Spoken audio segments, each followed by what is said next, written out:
everybody. Happy Monday.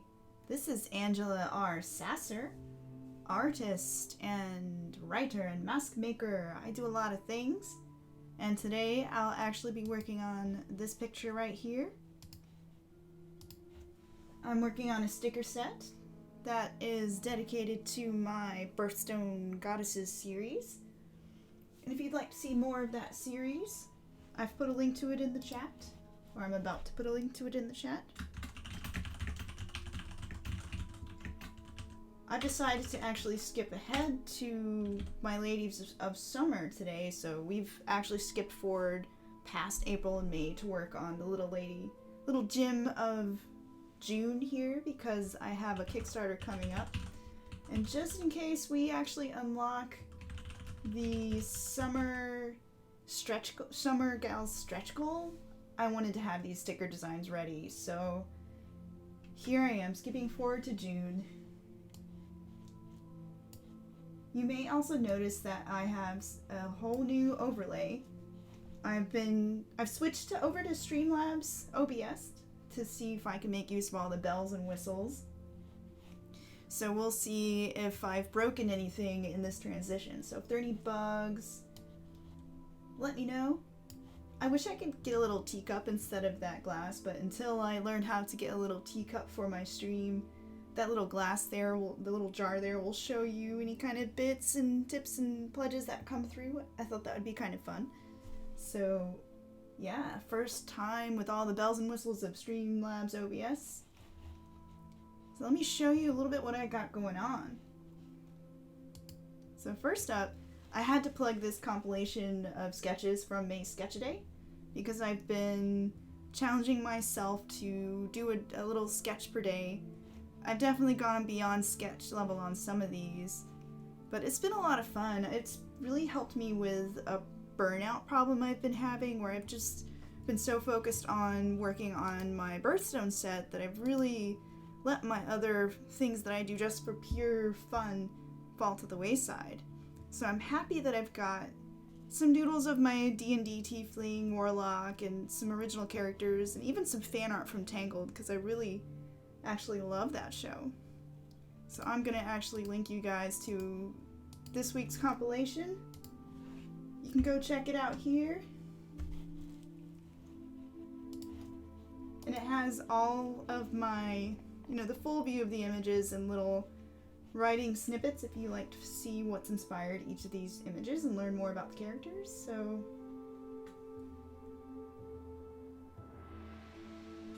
here, let me link this.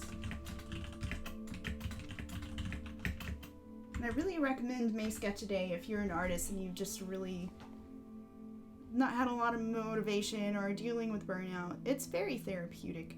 It's basically just permission to have fun.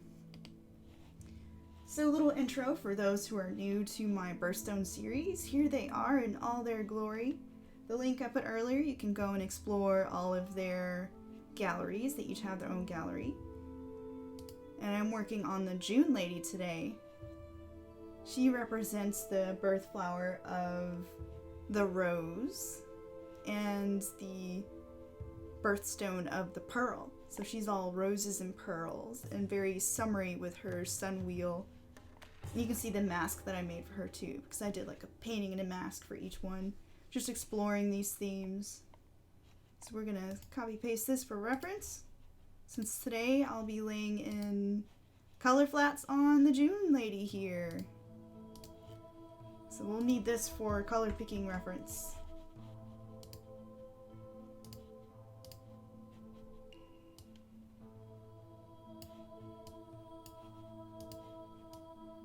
I can go ahead and show off the one that I semi-finished last time, sort of recapping our adventure with this series. Last time we finished the color flats on the little lady of April. So this is how she came out.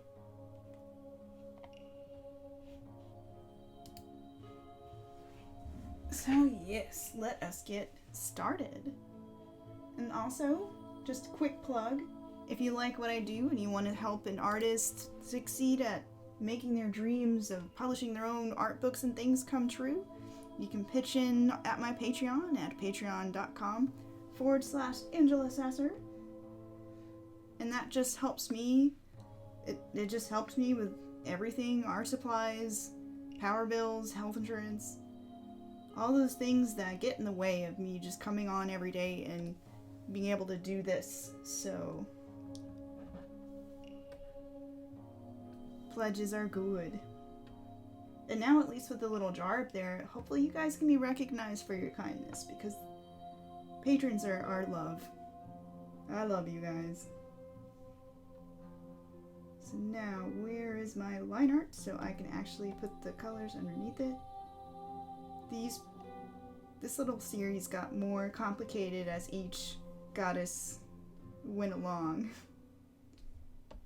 I started getting more and more complicated. Alright, here we go.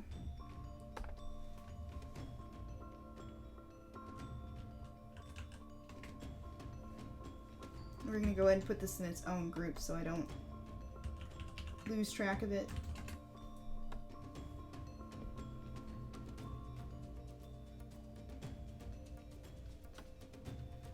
And we're going to duplicate all my line layers because there's way too many of them, and it's just easier to use the magic wand if I have it all merged on one layer. So too many layers.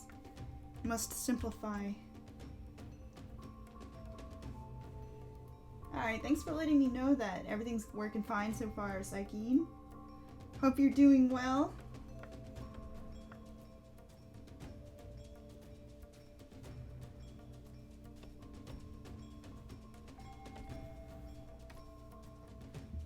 Still kind of groggy from just this weekend. I tossed and turned last night because, and no spoilers ahead, Game of Thrones was intense, y'all. It was intense. And, like, probably not an episode that made fans too happy. Which seems to be all of the final season. But it just kept my mind going about, oh, where's this show gonna go now? But yeah, please don't spoil anything in the chat for anyone who hasn't seen it. Let us not be those people on the internet. We respect the right of people to either be spoiled or not to be spoiled. It should always be their choice. But yeah, I'm just gonna say that it was intense. My brain is still mulling it over.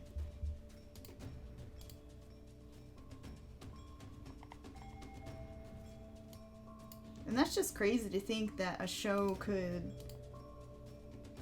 I wouldn't say it affected my state of mind, but it definitely just had my brain going last night, thinking about, well, that recontextualizes this whole story now, and now I'm wondering what's happening in the future. So it's interesting, especially since the show has been going on for 7 years now, so to see all these things that you've kind of spent years and years with, it's kind of interesting to see that end and how everyone's handling it. So I'm not sure I'm going to keep these colors right now, but I'm just wanted to fill in a background color so it's not so blaringly white here. So yes, Game of Thrones scarring aside, I hope everyone had a good weekend. I hope the Monday brings new motivation and inspiration. And if you're working on anything fun, feel free to talk about it in the chat. And as ever, I am here to answer questions. So if you have any questions about art, life, etc., I am happy to ramble. Otherwise, I will talk about whatever comes into my brain. So if you don't want to be subject to random rambling, you guys should ask questions.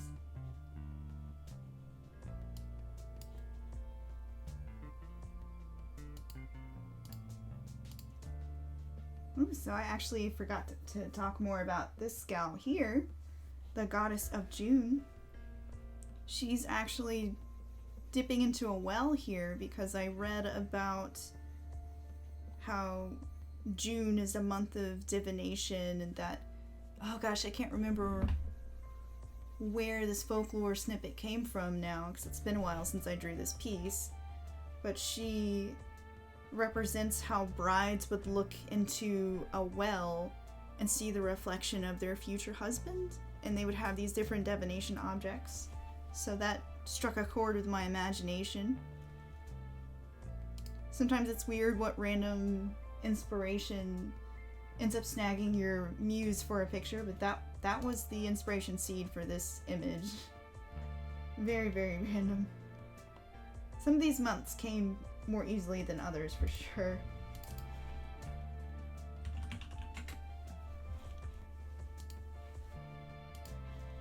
So she has a lot of symbolism for brides and that energy, that life force that comes with summer.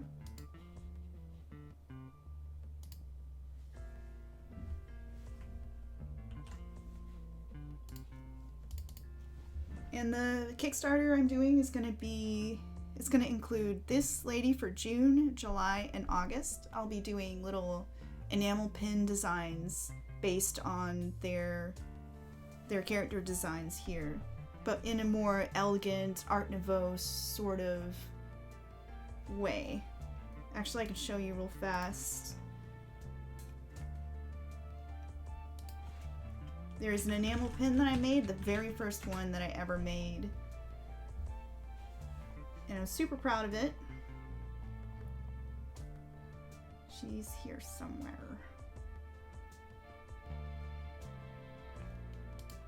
Here she is. Here on the right side here. That was the pin I made to represent this series, and I just got the fever. Once I did this one, I was like, oh, I need to make more pins now, because Art Nouveau, the style, the graceful lines of it really fit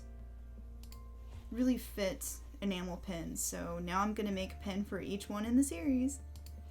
It's gonna be a lot of fun.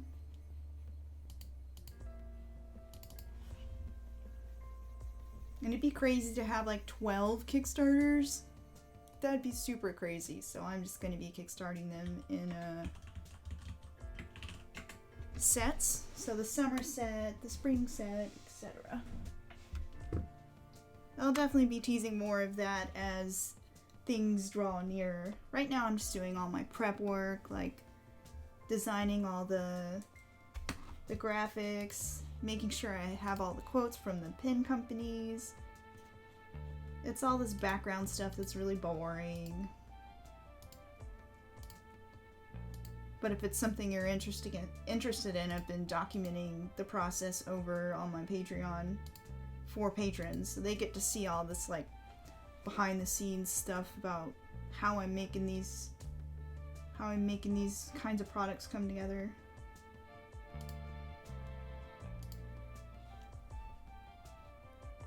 I really wish I could sew so I can make this dress happen because I love it. She has a dress that was inspired by a mixture of different things. Like the rosebud shape down here, that's from just inspired by her birth flower. And also my friend's wedding dress. She had this such a beautiful rose themed wedding dress, and I loved that the whole thing looked like a rose blossom, the shape of it, just like layers of petals. And so I got that idea from her dress and the birth flower for here. And she's a mixture, I believe, of Italian sleeves and also this kind of oriental inspired front with the frogs. I think they're called frogs. So yes, interesting fashion for her.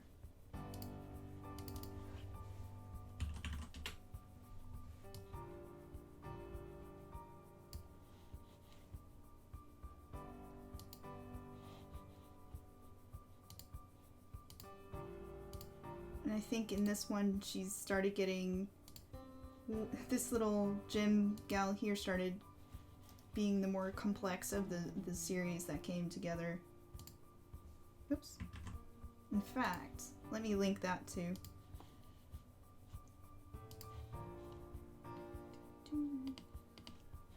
There's a whole gallery for all of these little gals that I've been coloring. So check that out. Too many chat windows. Ah! I have like 3 chat windows.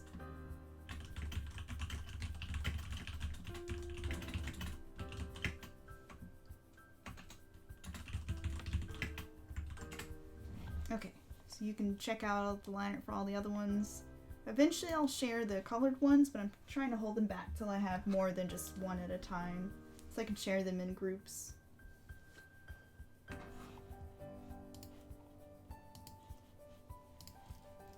So this gal is one of my more popular ones. I think because at this point it started to go really, really insane with the detail. Like, I drove myself nuts doing all these roses. Because I really wanted to challenge myself with each piece. I'm like, I wasn't gonna back down. But maybe my hands were, though. I definitely got sore hands from doing this one.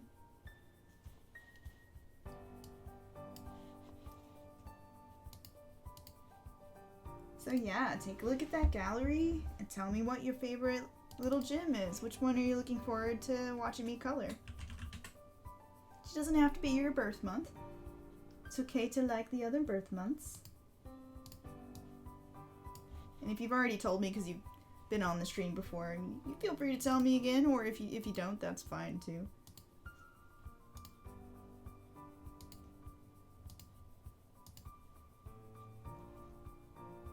But yeah, I really want this dress. Like, the last time I had this kind of dress lust was with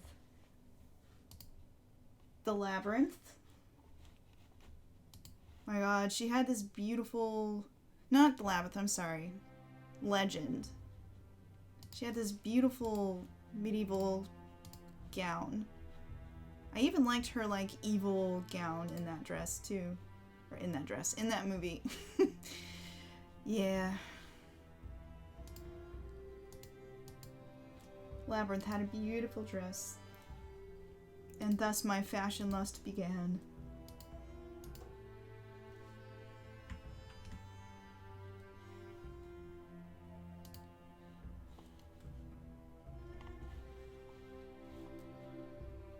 And that is a classic. I know that's getting old by now, so if you haven't seen Legend, it's a very...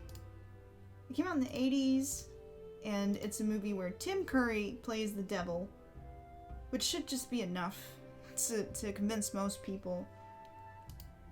But if you need a little more than Tim Curry playing the devil, it's one of Tom Cruise's earliest roles, and he plays this kind of like wildling forest child. Oop, I forgot more here. This wildling forest child who tries to impress his girlfriend by showing her a unicorn. And she's all like, I'm gonna touch it. And bad stuff happens, and it's about them trying to set the world right again. So, it's a very classical fairy tale, and it's probably one of the earliest movies to get me into fantasy imagery. And also to start asking my grandmother uncomfortable questions about the devil.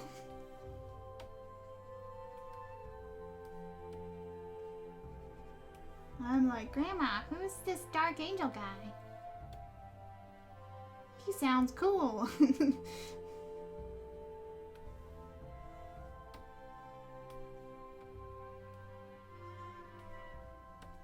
So yeah, that movie opened a lot of artistic doors for me, and I loves it.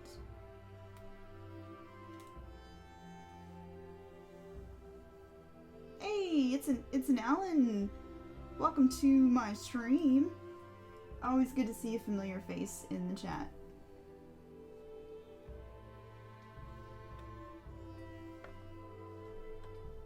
But yeah, I wonder if they'll remake... I wonder if they'll remake Legend at some point, because it's such an awesome classic movie, and they seem to be in this pattern lately where they're just remaking all the old classics. And 80s seem to be like weirdly popular right now.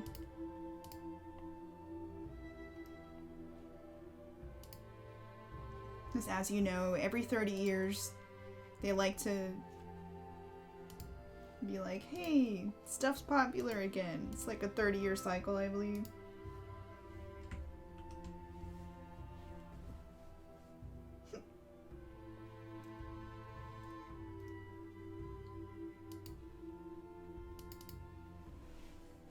So what you been up to, Alan? You doing anything fun today while you're watching this stream?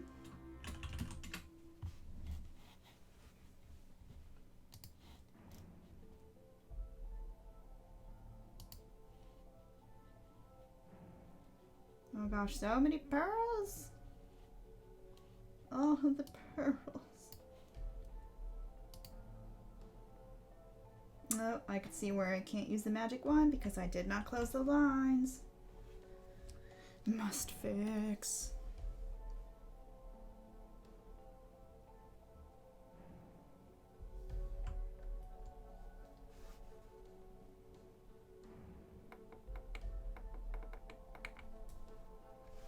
Yes, always good to have more role players in the chat. My geeky brethren.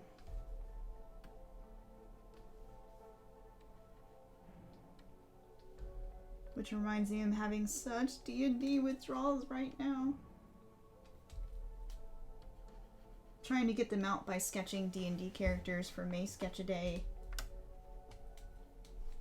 But I miss the storytelling. I miss the role playing with friends. We really must get back to it, you guys.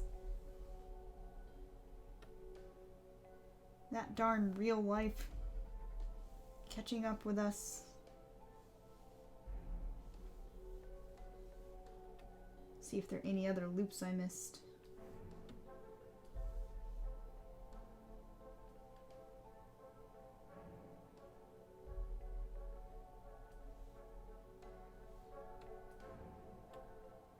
Alright, I think we're safe for now.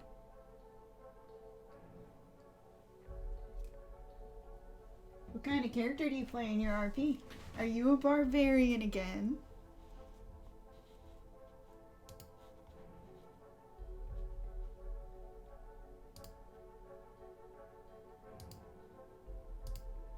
My favorite meat shield.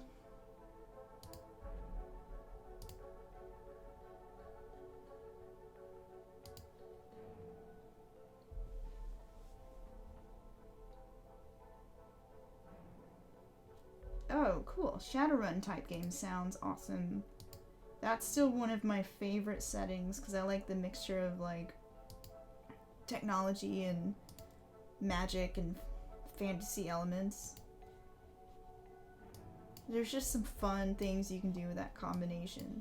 So if I had a favorite game system, it probably still is Shadowrun.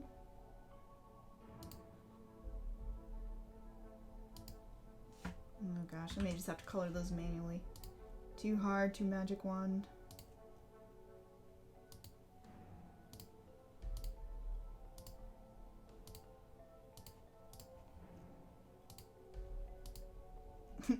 I don't know how that one worked with the gap not being closed. Oh well.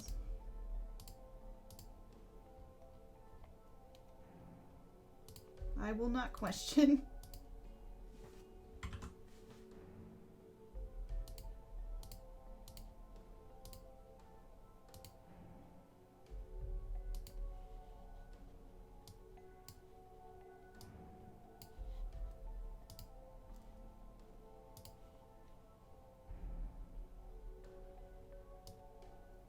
She's so glamorous.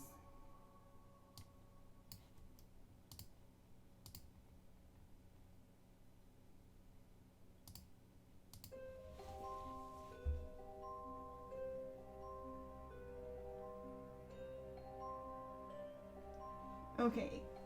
Malby88 says that he is an alien whose species had to have their souls put into artificial bodies. Well, I can't read today. Warning. Game of Thrones messed up my brain. Okay. Their souls into artificial bodies. They have gravity powers and run around in mech suits, shaped like an octopus. That sounds truly unique. What system is that? You said it's Shadowrun-esque, but it's not exactly Shadowrun? Oh, I guess I never showed her feet in this original painting, so I just BS'd her some shoes.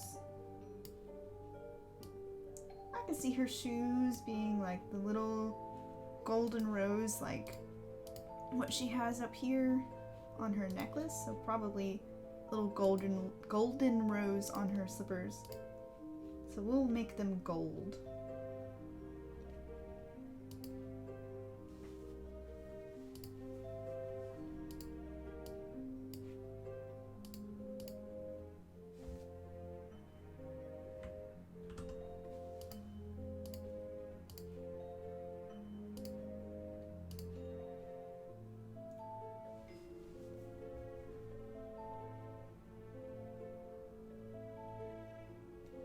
Ah, the system is Mutant and Masterminds. Interesting. I have not heard of this one.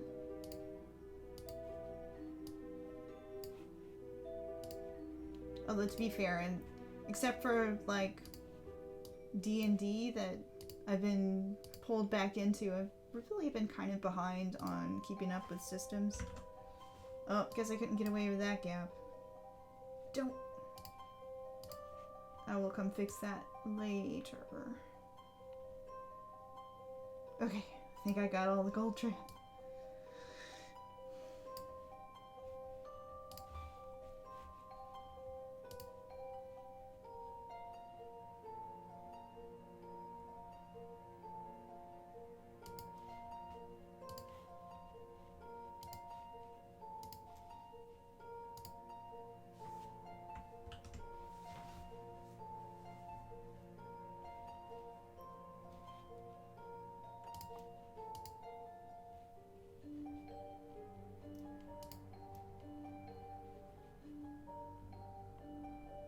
Gosh, even in simplifying her dress, it's still fairly...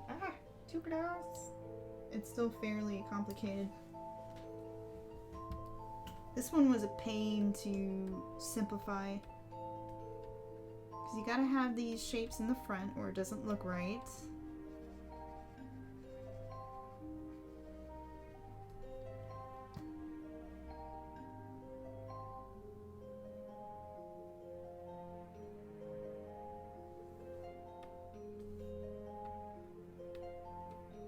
Awesome. I love to hear it when DMs have fun with their own custom stuff.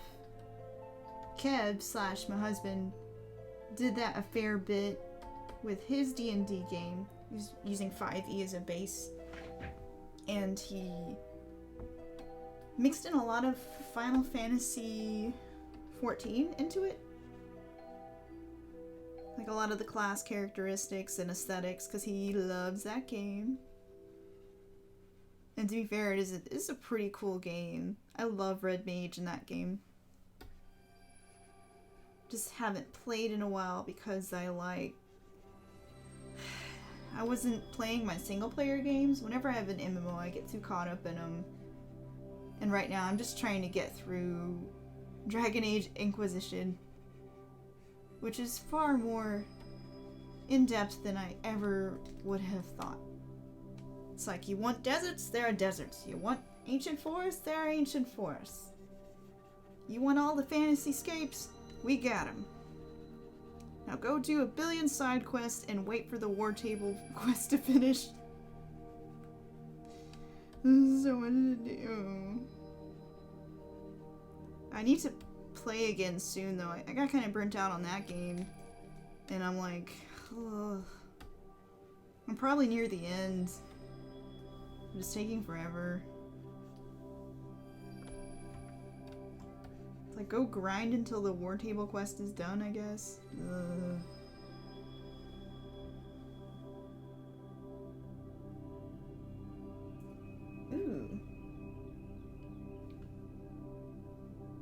Malby88 is talking about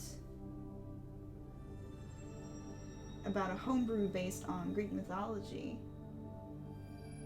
but still has the D&D races included. That's pretty cool.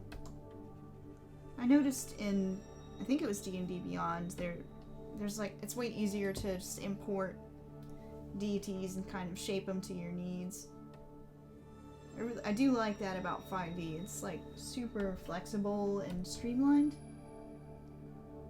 Oh gosh, now I'm really making myself want to play.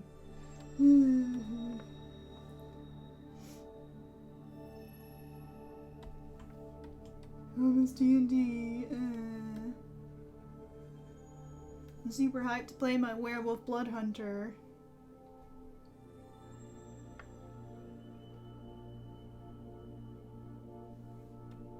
Malby88 says that he plays a druid who worships Artemis, and that sounds like an amazing mix. Artemis was always one of my favorite goddesses. She's just a badass who takes no names. And I really liked all of her iconography with the fawn and the moon, archery, and all that stuff.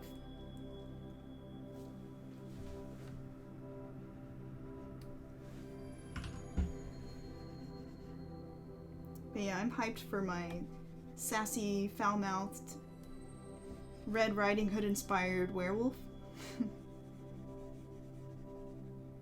We already ran her prologue game. She almost died already. She almost died already against a giant spider. But I managed to hold a Scottish accent for her for like an hour or so. And I was proud of myself for that. I'm trying to be a special snowflake role player and actually have a accent change. Because I'm a wannabe voice actor. I'd love to get into voice acting if there was some way to get into it when you live in Atlanta. But it's kind of a, it's kind of a retirement plan F right now. I can go voice act things. So why not practice with D&D and stuff?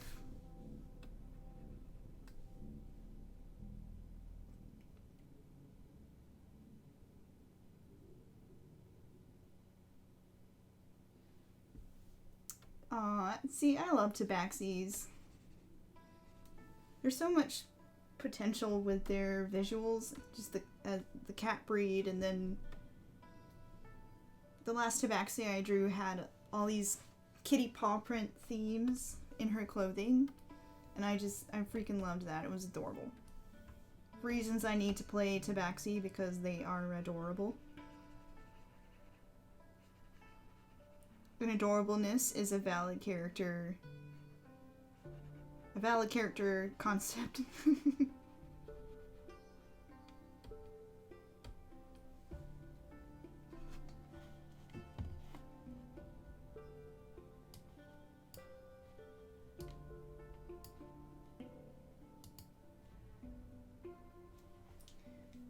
Oops.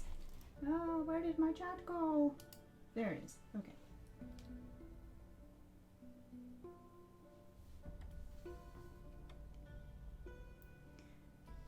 Alright, let's do these eyes, because I like to get the eyes in early as well. Though it's hard to know where to work on with this one, there's so many elements.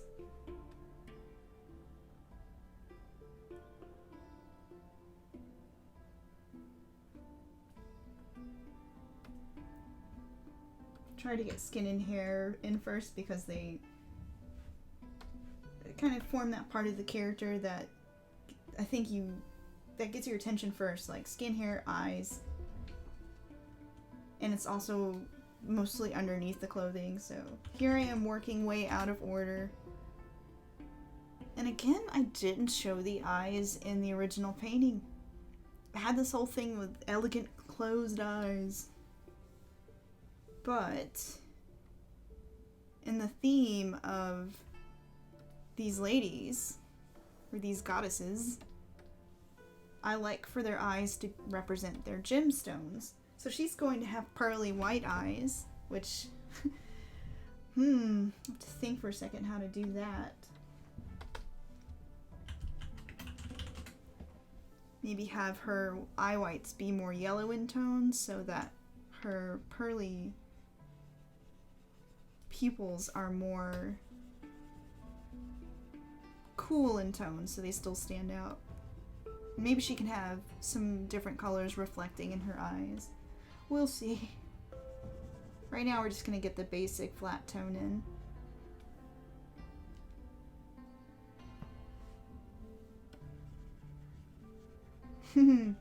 I hate to break it to Lily, but the November Chibi Lady also has no eyes showing. She's still veiled and you can't see her eyes. But I've been considering a concept for the art book that I want to do that collects all of them, that I do another painting of Lady of November where you get to see her eyes. Oh, that's right. Alan, you missed where I showed what I had so far on little Lady of April. Here she is. She's got diamond as her theme, so she kind of has like sort of pale, opalescent white and purpley eyes going on. Or she will once I have a chance to color her.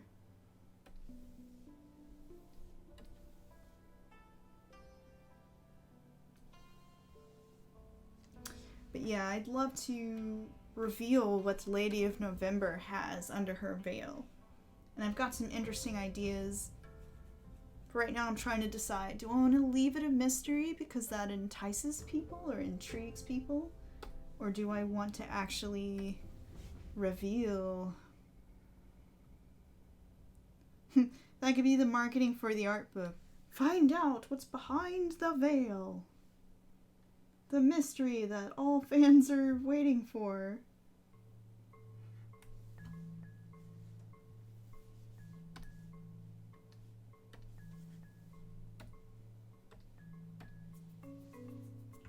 I'm also gonna remove the line art because it's just too, it works for the coloring pages that I'll probably make from these as well.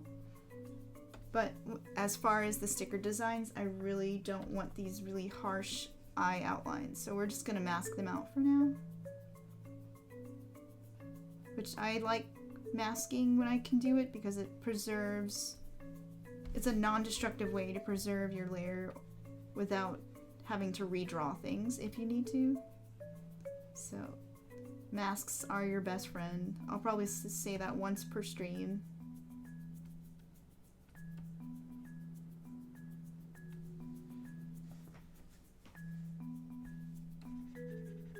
Yeah, her eyes look weird.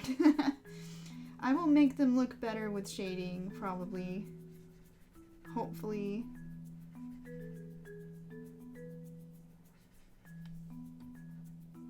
They always look creepy before I add any detail in.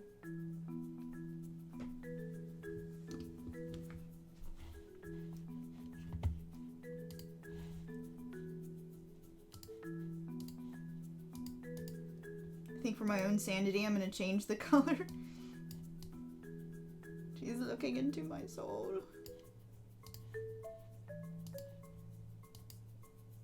It's not better. I'm just gonna leave them white.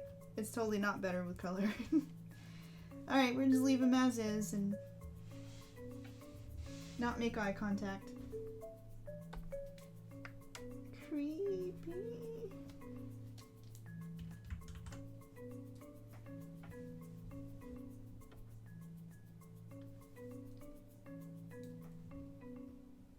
So many shades of gold in this one.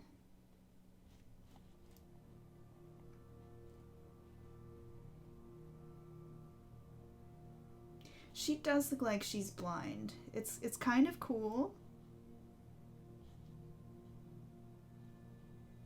But maybe it'll look different once I add some hints of pearlescence to them.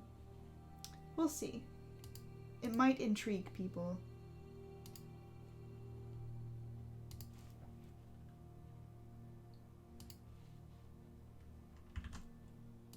Oh, my husband is home. I think I just heard him come in.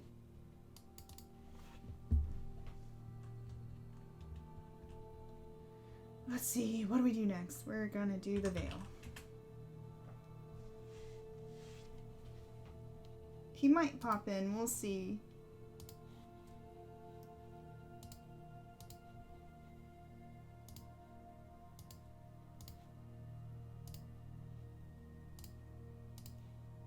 Oh, I forgot her thumb. I'll have to come back for that later.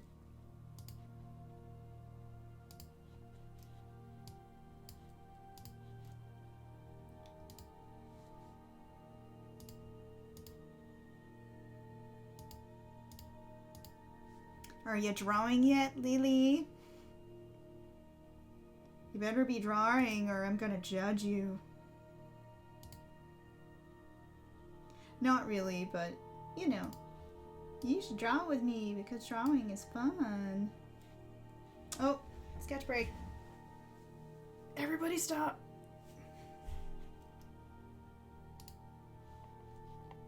Oh. Maybe I can get this layer in before the timer goes off. Nah.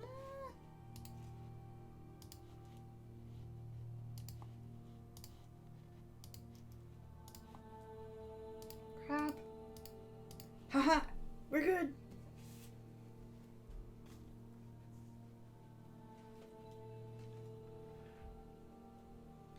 Okay.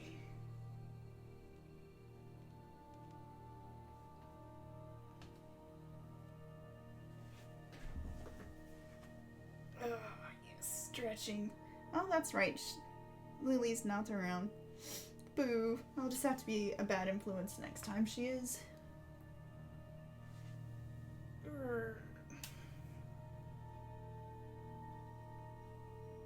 Stretching so I do not hunch over my Cintiq too much.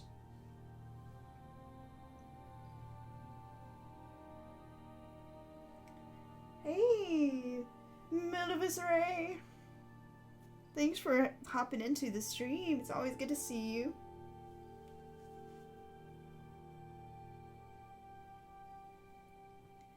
Are you knitting today or are you drawing?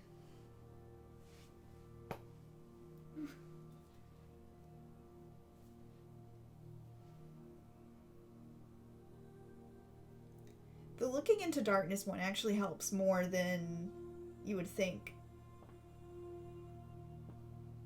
Kind of gives my eyes a quick rest instead of intently staring at a monitor. Okay, we're not going to wait the whole minutes, but it is good to do that little stretch part.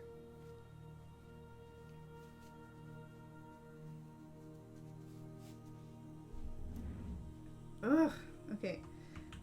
Really need to fix that line gap. I see you. You have caused me enough trouble, Gap.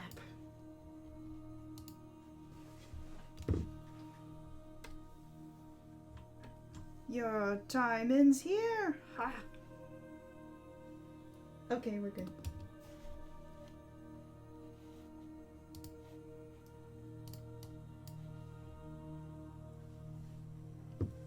Ew. See where I got outside the lines. Ugh.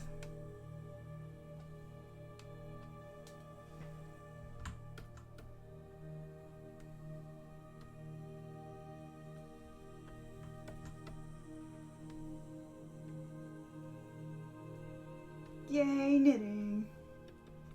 One of these days I'm gonna try it again. It seems like it really would be relaxing, like any kind of repetitive task like that. Just to do something to help your brain kind of go into low power mode for a while.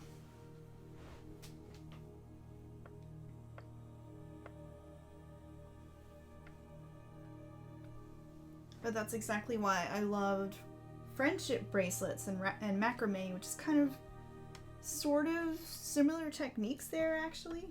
A lot of the doing the single knots and overhand knots and all that stuff sort of ties in with macrame and bracelet making. I was big into that. Just buy a bunch of embroidery thread and knot them together to make bracelets.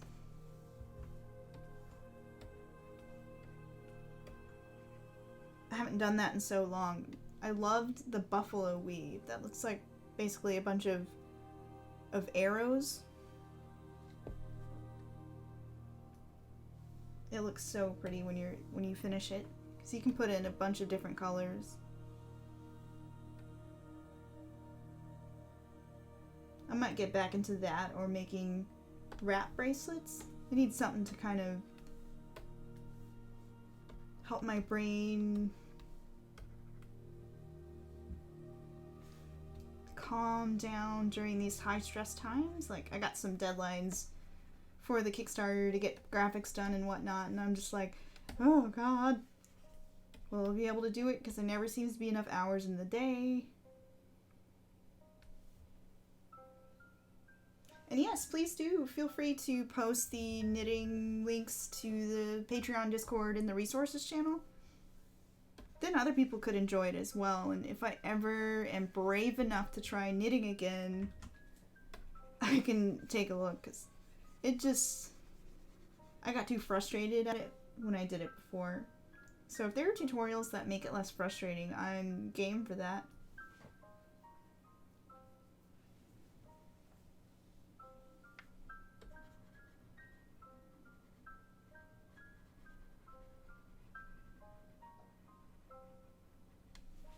I also used to do plastic lacing.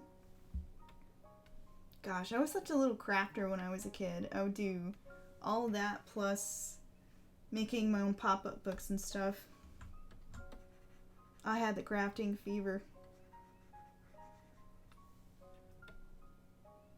Oh gosh, did I miss a trim line? Oh no, it's a line of pearls. Those are supposed to be pearls. Okay, let us fix.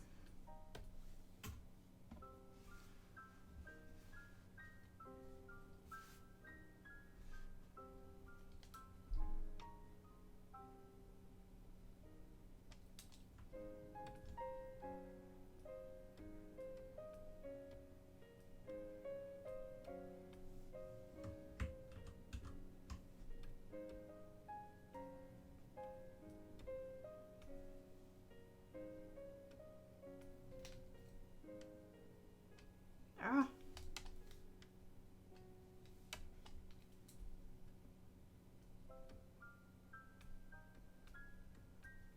Okay.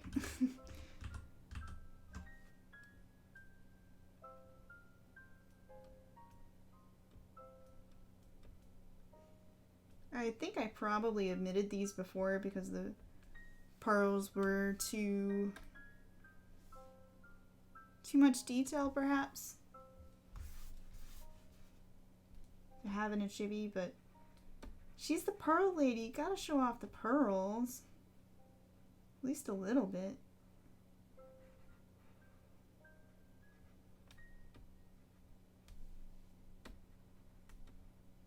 Oh gosh, okay, I should just erase the whole line and just start over. Okay. Instead of trying to salvage what was there.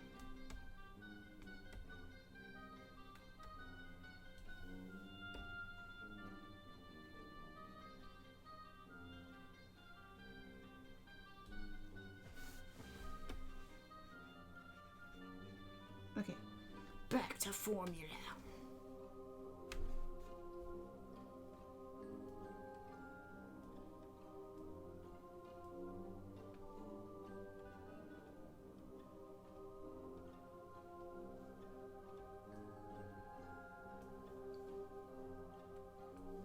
There, now she has pearls. You see that other hand?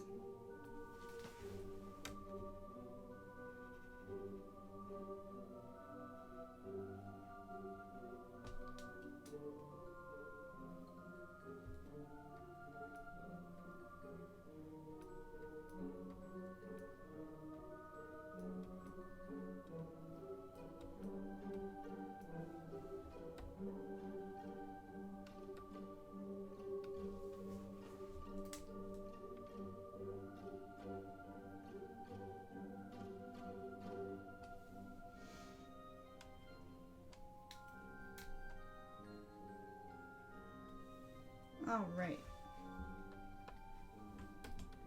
Now we'll have to recolor a few things. That's okay. It's all worth it for the pearls.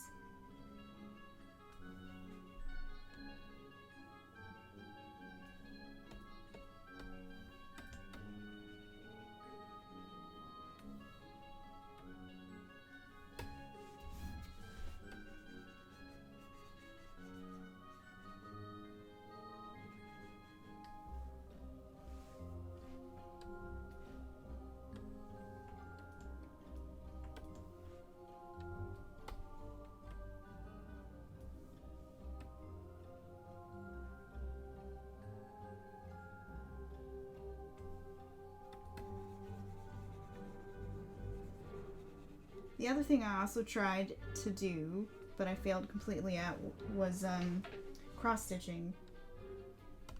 Another thing that just breaks my brain. Like, I just can't. Too many symbols. Too long. Could not do. So I think knotwork appeals to me more just because it's... the tactile quality of it is very soothing. I do love some of the fancy knitting needles and crochet needles that I've seen in the store. Like, they're so cute and customizable now. If anything will get me into anything, it's like cute customization. I could even get like a knitting journal. Nope, I don't need it. I don't need any more hobbies.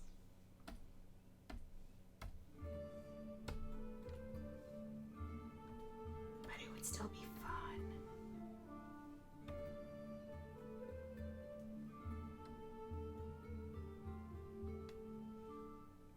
Oh, I need to decide what color her shoes are.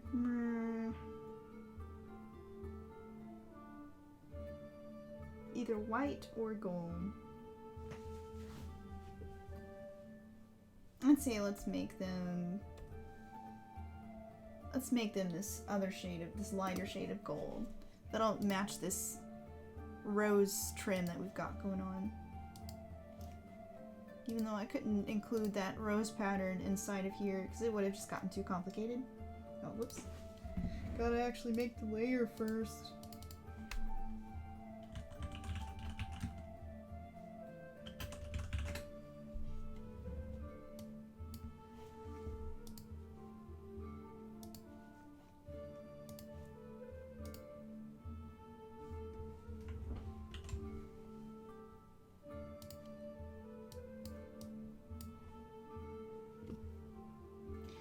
Alright, catch you later, Malby. Thanks for joining the stream.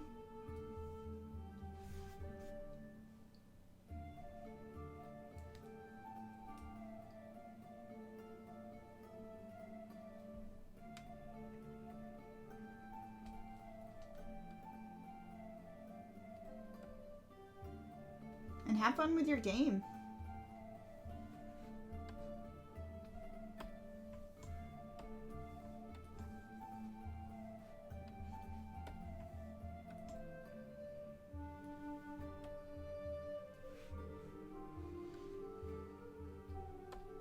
I actually do have a sewing machine as well, which is something that I vaguely know how to do. I had home ec class back in high school. Home ec class. I'm not even sure they teach home ec class anymore. They taught us stuff like how to make boxers and how to cook, how to make a plush toy. I learned such random stuff. Plush toys are evil. I never want to sew a plush toy again.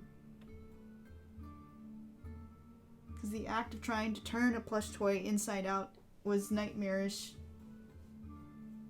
and difficult. But yeah, I am very rusty with sewing. But my sewing machine is one of those awesome ones that has a Game Boy Color attached to it. So it actually... You can put in what kind of what kind of, what's the word I'm looking for? Stitch. You can put in the stitch design in the Game Boy, and then it translates that to the machine, and the machine will then sew your stitch for you. It's pretty cool. I don't know why they needed a Game Boy for that, but it's pretty awesome that it's a thing that exists.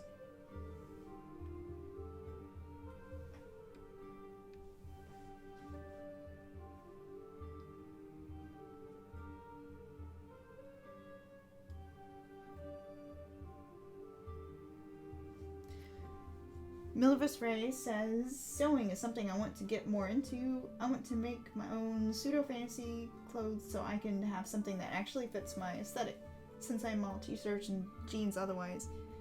Yeah, I'm definitely more about comfort with t-shirts and jeans, but if I could make some fabulous fantasy clothes to wear to like Dragon Con and Ren Fairs and stuff, that would be a reason for me to get into sewing. I'm just too lazy and cheap otherwise. I used to be much more of a big cosplayer than I am now.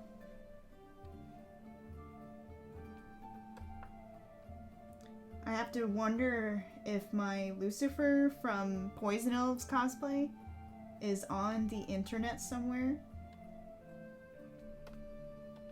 Me and a friend roleplayed characters from that comic way back when at Dragon Con. And it's one of the cosplays I put a lot of work into. I even made the character's signature tattoo and put it as a temp on my arm.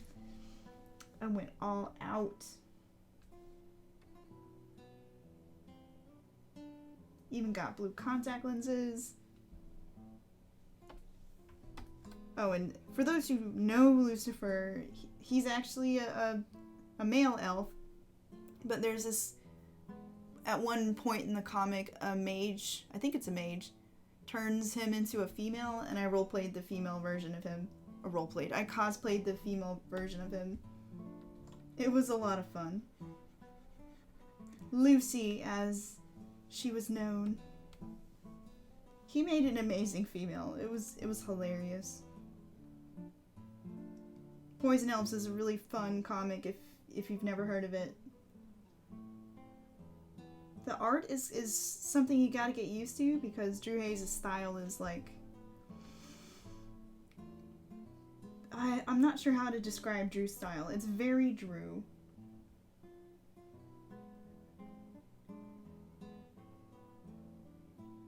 And you kind of get used to it to where if you try to read a comic where they have a different artist for the Poison Elves series, it's like, nah, I need Drew's art.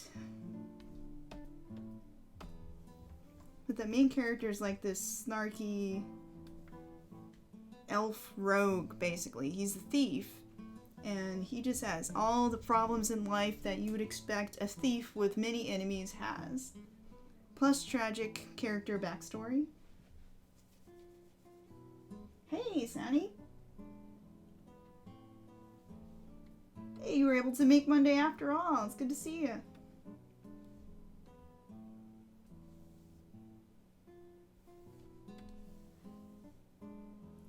Thanks for chiming in, even though I suspect you might have to run back to class.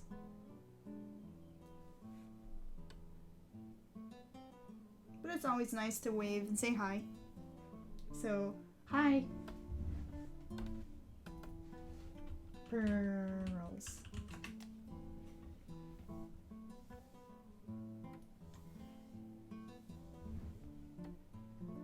Okay, where did my music go?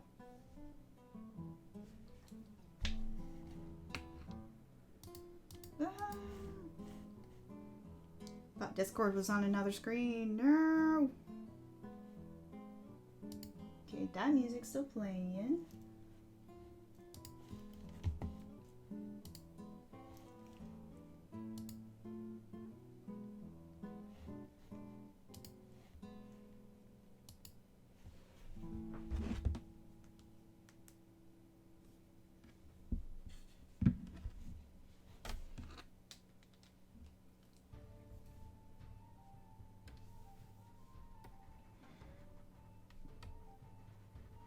So many details. She's not even going to be as hard as the fall ones later with all the details.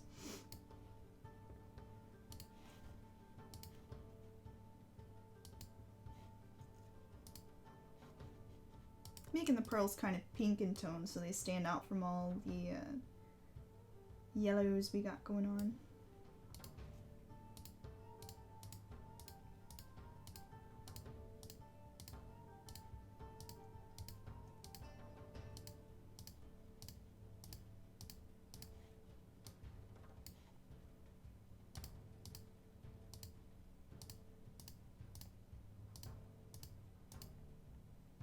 The most riveting stream of magic wanding a billion pearls.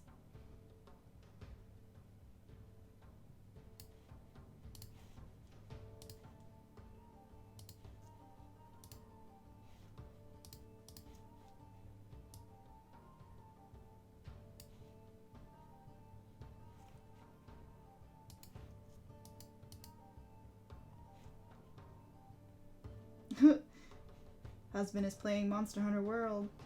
Oh, I want to play some Monster Hunter. The Witcher, the Witcher crossover game finally came out. So, like, you could just basically play as Geralt the Witcher in Monster Hunter, and it is so much fun. I actually started it yesterday. And I was pondering streaming it, like, if me playing Monster Hunter and being somewhat shit at the game is something that you would be interested in watching, let me know in the chat. I'd like to know if me streaming more games is the thing that you want. I'm just not good at... I'm not terrible, but I'm not, like, an expert at games. Especially action games. But I'm okay at Monster Hunter, so...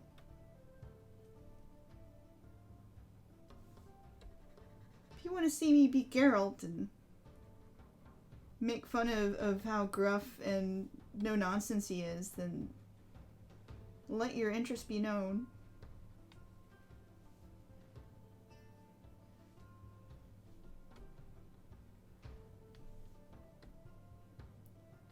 Might even have a camera set up to show my face with that one, because I love to see people's facial reactions when they're playing a game. However, with art, I'm just making the same facial expression, which goes between me being very serious and intent and straight-faced and making the same facial expression as the character that I'm drawing. So you don't want to see that. It's not exciting. That is why there is no picture-in-picture right now.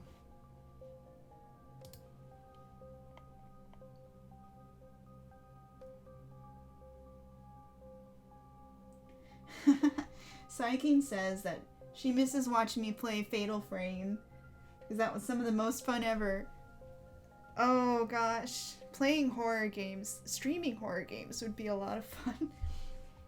I should do that again. Because I don't think you ever saw Fatal Frame 4, the Mask of the Lunar Eclipse, which is a really cool game. And for those who don't know, Fatal Frame is like my favoritist game series ever. It's a horror series where the mechanic in it is that you take photos of ghosts. And the horror element of it is very Japanese Shinto inspired, so it's actually quite beautiful in this odd, dark, elegant way, which is my kind of horror. Like, every game you're trying to figure out the death, the ritual death of a maiden, and what happened to her, and what went horribly wrong. So it's a nice mystery at the heart of it.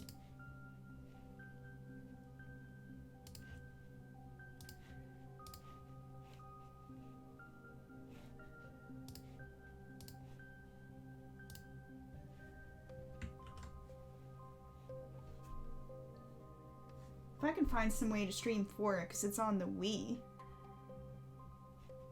And then there's 5, which was all water themed.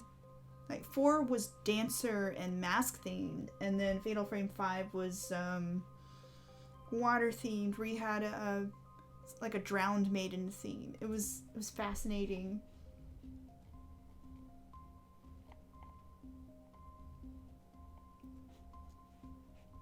The plot of that one is that you have this forest where there's a waterfall that comes down from a sacred mountain, and people who go to this mountain end up committing suicide.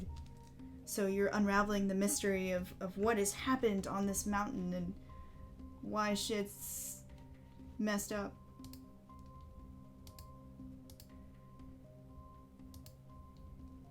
Probably some of my favorite designs from the series in that game.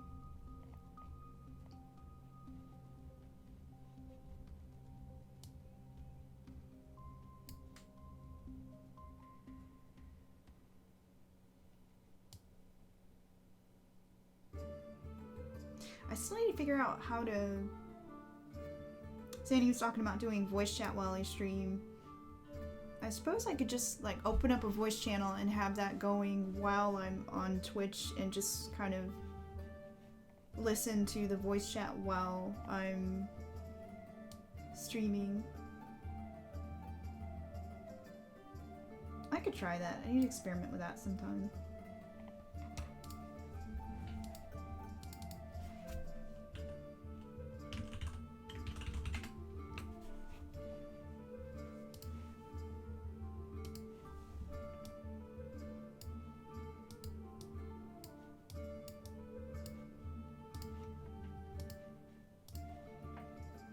Many different types of white in this too, in this particular dress. That she's got like the really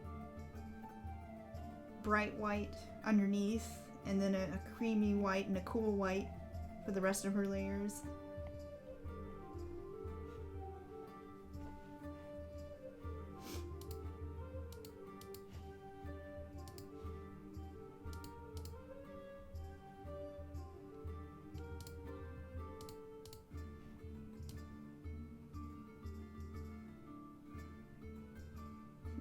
We're almost done with all the elements.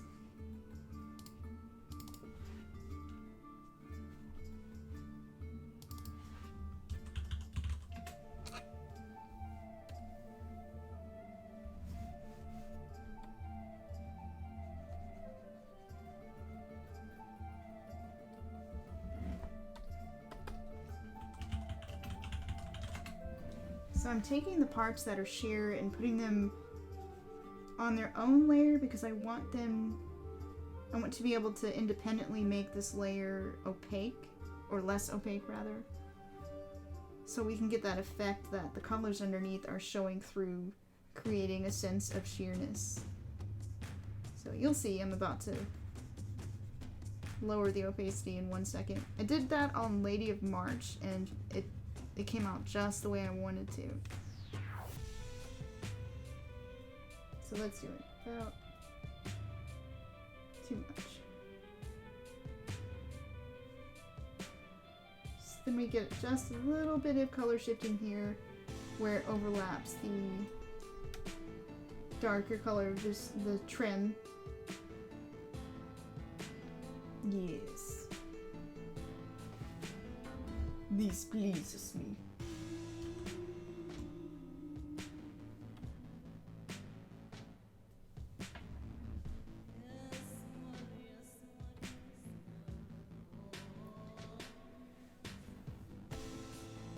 Forget her roses. They have this lovely pink center to them, which I'll have to come back and do once I do the soft shading part of this image. For now, we're just going to fill them in with the magic wand.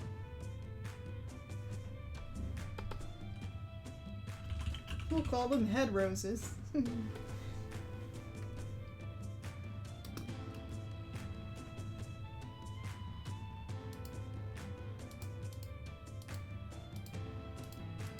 suppose I can make that center part right here pink.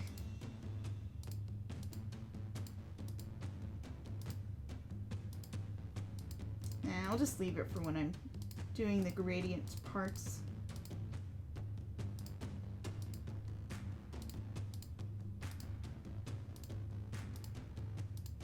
The little abstract triangles in the middle. I think that always looks good for when you're trying to simplify roses.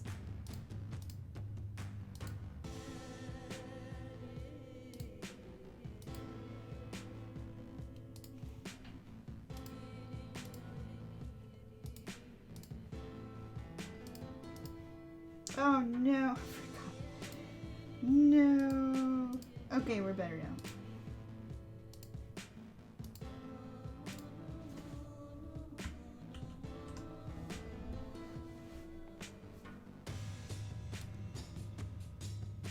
Those eyes. One pupil is bigger than the other. Now, I always see that when I flatten out the eye shapes.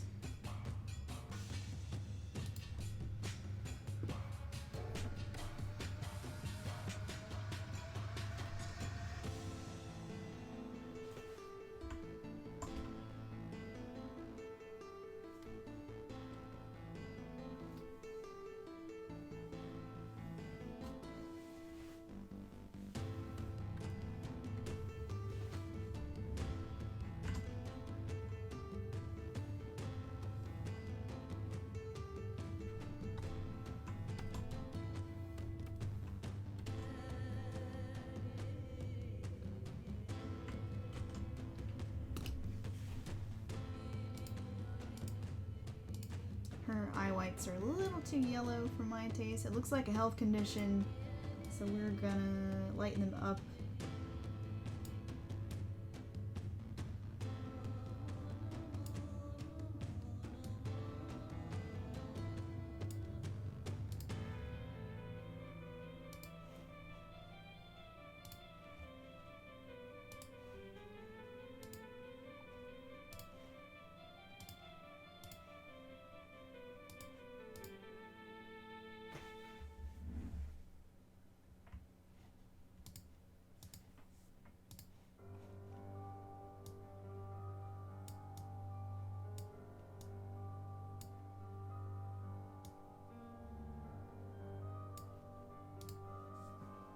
Okay, we'll sort them out.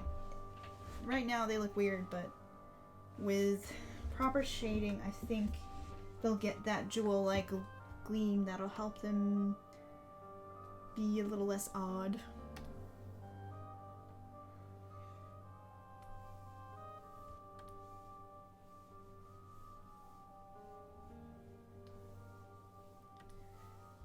And randomly, I'm also thinking, as far as video games go, that I'd really like to start playing Assassin's Creed Odyssey finally. Like, I kind of swore to myself I wouldn't play it until after I'd gotten through the other Assassin's Creeds. Because I'm still not done with Unity, or...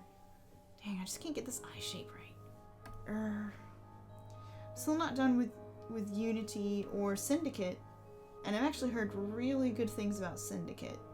It's the one Assassin's Creed that my husband beat before me, because I'm usually ahead of him when it comes to beating Assassin's Creed games.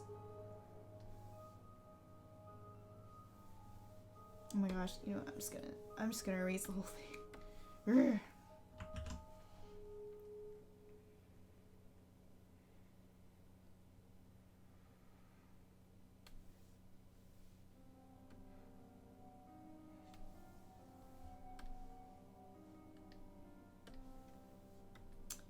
But yeah, I keep seeing Odyssey go on sale, and I'm like, ooh, you look like fun, because Cassandra looks like a badass.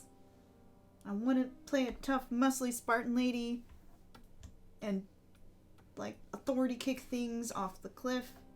That would just be amazing.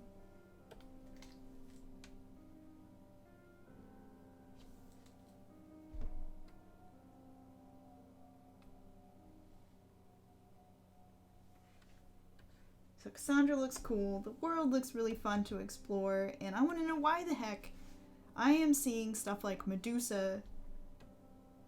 Like, what kind of Apple of Eden shenanigans are happening in that game that I keep seeing Medusa and other gods pop up? Even though I know, like, that's part of the stories, that they're sort of gods in that game, but not.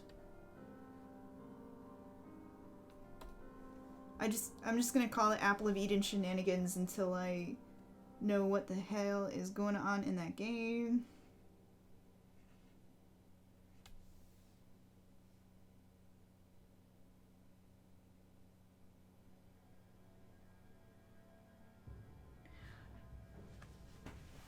Oh no, you have to play Origins over? That's the worst.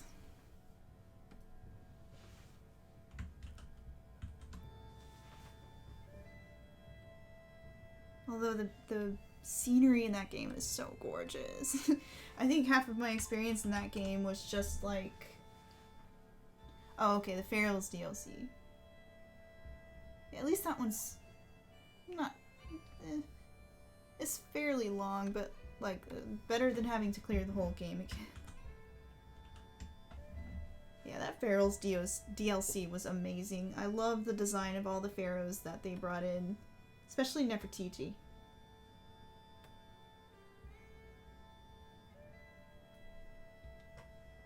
I also just want to go back and play with Assassin's Creed Origins educational mode, because they put some real thought and detail in just letting you explore the world and learn so much about Egyptian culture, which is a big excuse me.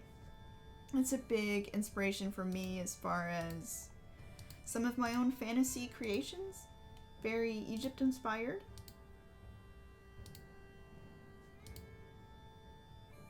So I'd love to go in and just learn about the world.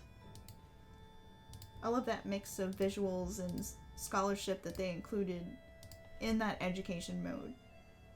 So it was really awesome of them to do that and also offer it to educational institutes.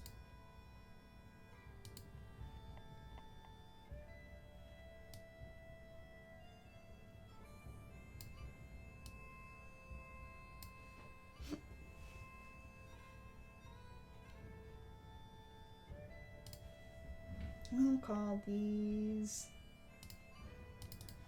falling petals.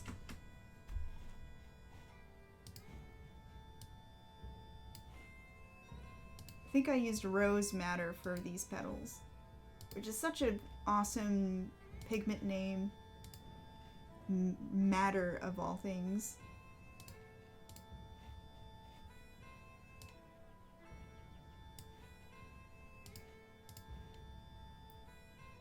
Such a brilliant pink. Oh, that is not a brilliant pink.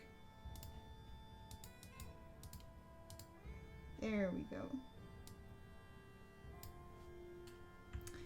And then adding that pink makes me realize I want this background to be much more neutral in tone. It's fighting too much with everything.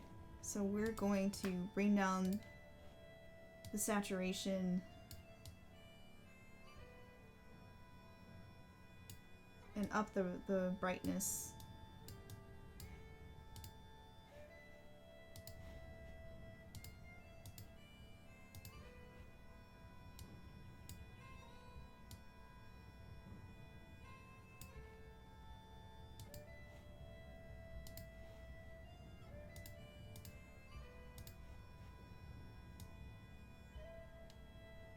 When in doubt, the hue slider will reveal what you want.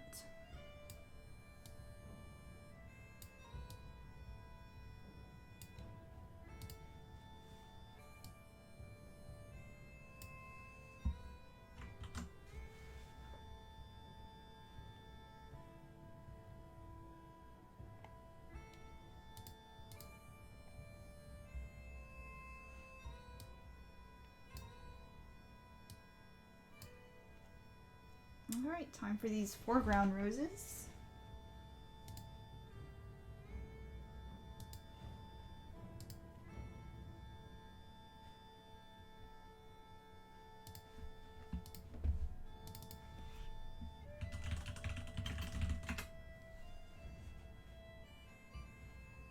So maybe if this inside background color is more pearly, then the trim can be gold, so that way the white pearl stones stand out from the little border elements I have going on. Heck yeah, look at me actually planning the color instead of winging it.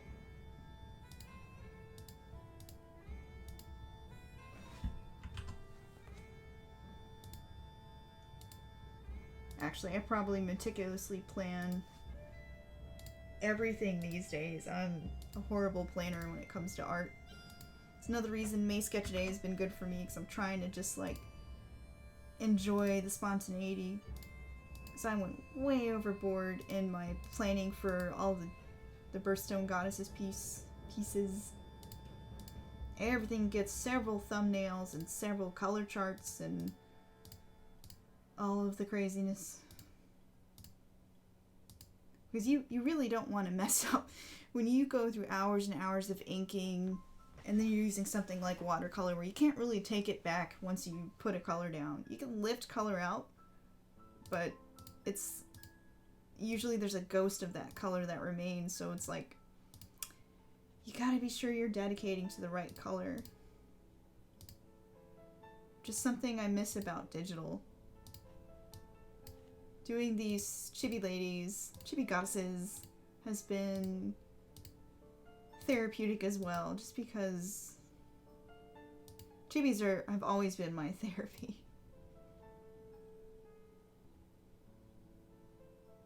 They make everything fun.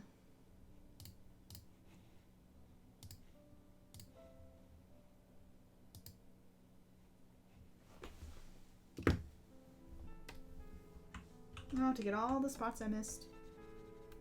Die gaps.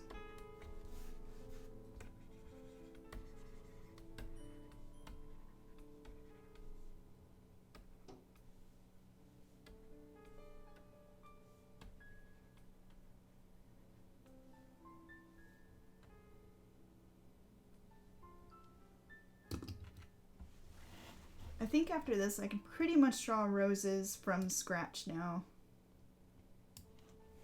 Just like I can paint Lunamoths from my head now, just because I've made way too many Lunamoth Bretts back when I was doing more leather crafting for a side gig.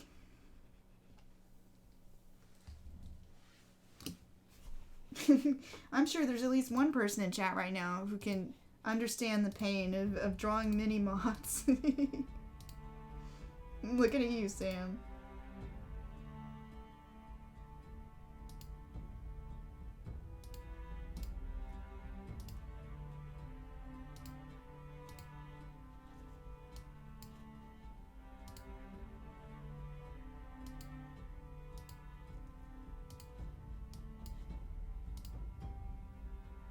One of these days I am just gonna do a painting that's just tons and tons of moths and butterflies.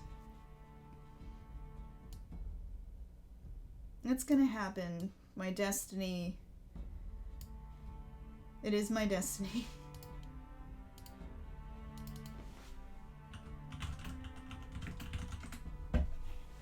It might be one of the images for the art book that I'm planning for this series.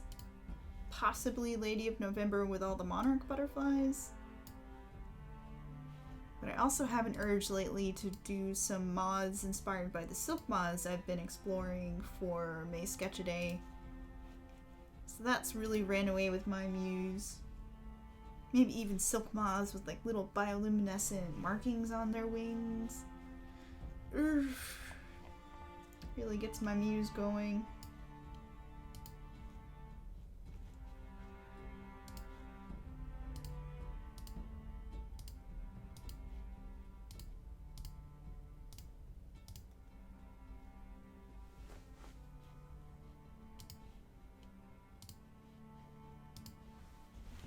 If I can keep up with May Sketch-A-Day, I've got too many deadlines to really stick with it, I'm afraid. But I got two good solid weeks of therapeutic daily sketching in, and I think that's pretty good. I want to still try to keep going, if not every day, then like every other day, so I can encourage a good sketch habit for myself, because it really is just good for my mental health. I'm such an experimental person by nature. It really makes me bored to keep working in one style, so I'm actually kind of impressed that I've been able to stick with Art Nouveau for so long. But it's definitely been helpful to work on something else for the sketching. So let's see, circle trim 1. Running out of creative names.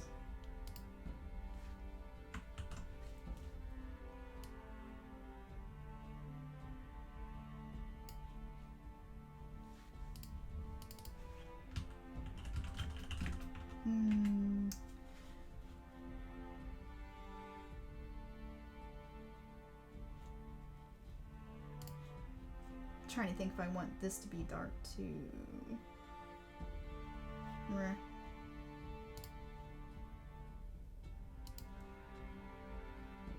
No, honestly, the chibis are probably the fault of me wanting to experiment as well. Like, if I draw the ladies in chibi styles, that will be the same thing but also different.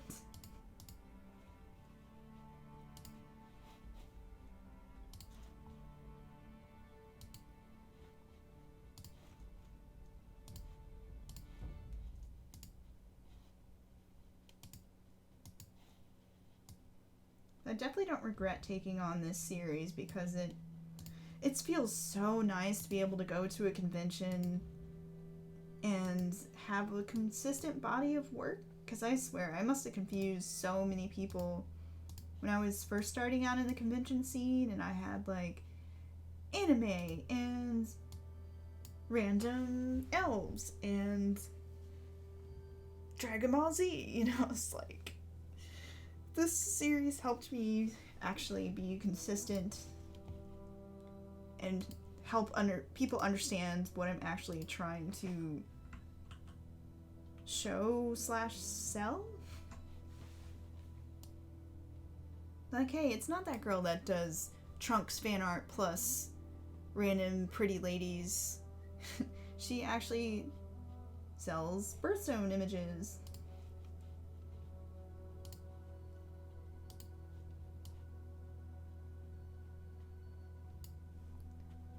Though there was that brief problem with the name being the Ladies of the Months before, where people thought, oh, she must sell like minstrel period themed art. And I'm like, no, no, no.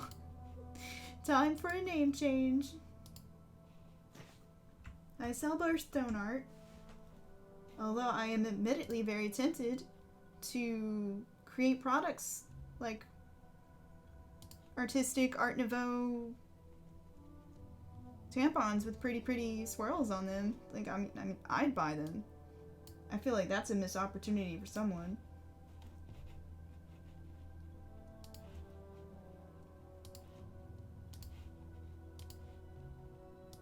Art Nouveau tampons.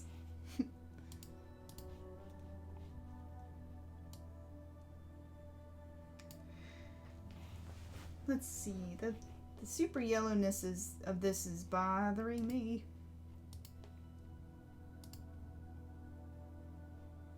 Oh, hello, Nesatabi Cat.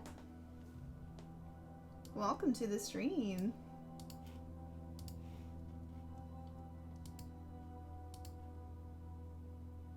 I mean, the idea of like Art Nouveau moon panties is really appealing too. There's one of those, you know, put your art on clothing sites. I would love to customize my own moon panties. See, now we're making me think that this whole Ladies of the Month thing needs to be a thing.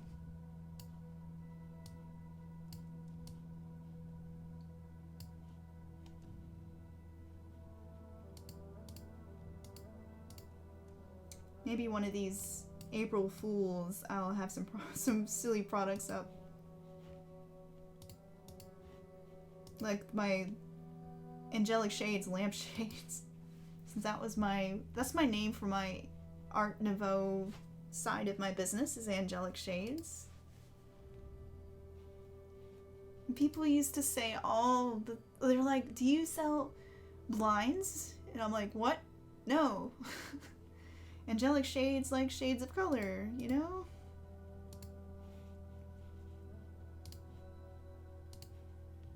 Or do I sell sunglasses like those kinds of shades? So I suppose I'm a good warning story for those of you who are thinking about your business names. People will take whatever words you use in your business title very literally.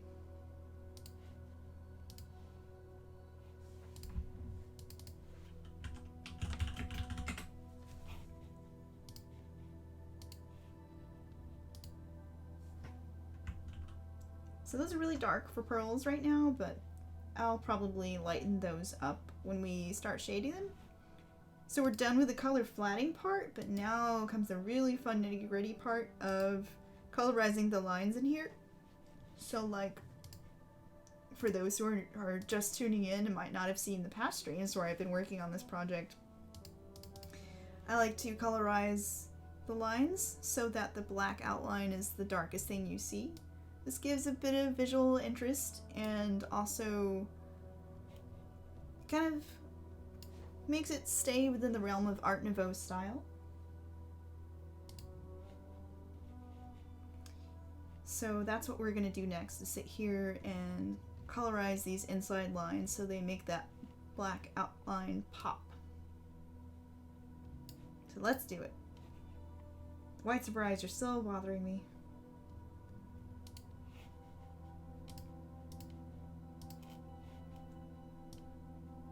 Oh god.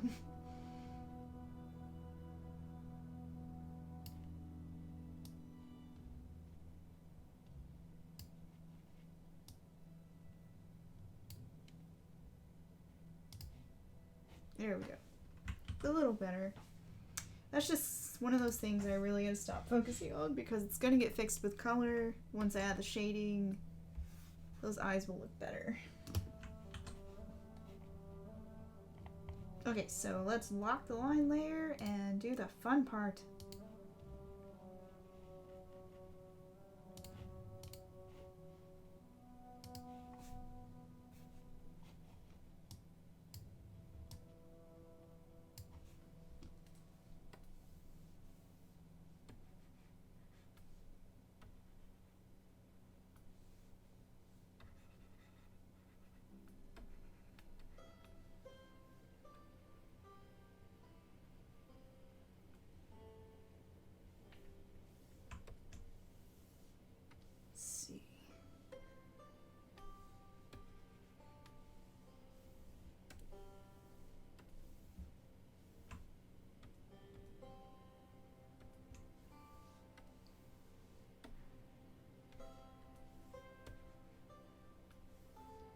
Trying to find the right...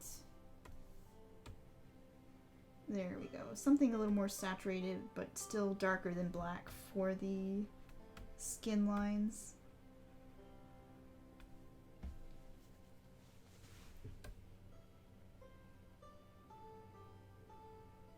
Should just use the lasso tool for this.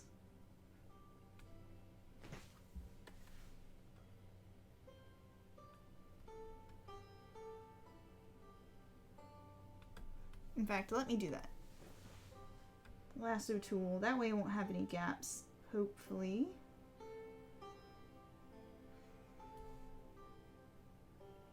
It won't be nice and flat and consistent.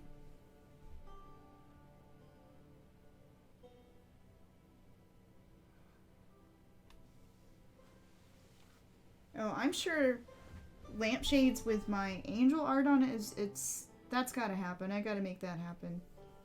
That's too perfect not to. See, like, this is why I'm starting to use the lasso tool for this step, because I can see where, when I'm just using the brush to color it in, I see little bits where I didn't color the line. So lasso tool for the win. I need to stop doing everything the hard way.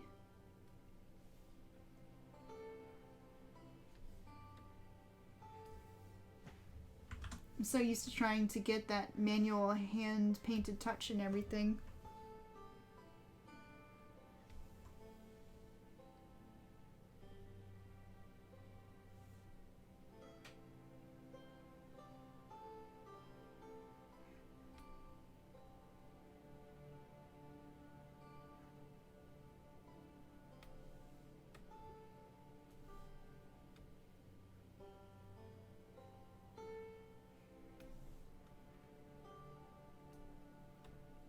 Alright. Excitement! We get to fill now! Yay! Fill successful!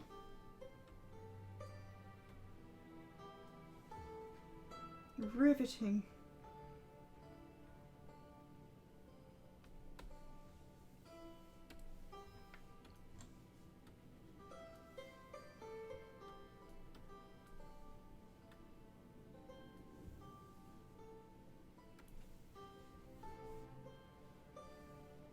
Next, let's do the lines for the hair.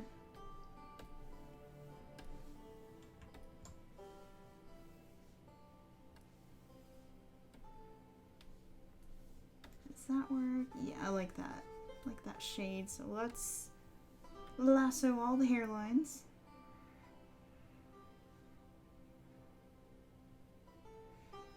I'm still always undecided if I want the eyes to have the color of the, for the lines to be like this with the hair too, or with the eyes. It's hard to explain. Like, do I want them to stay black so they stand out? I think with the past ladies, I've actually been colorizing the eyes. Oops. Colorizing the eyes with the skin tone. But this time I'm gonna try leaving the top top eyelash black and colorizing the bottom lashes. So we'll see. Let's see how that works. Might just be a nice little pop in the eye area.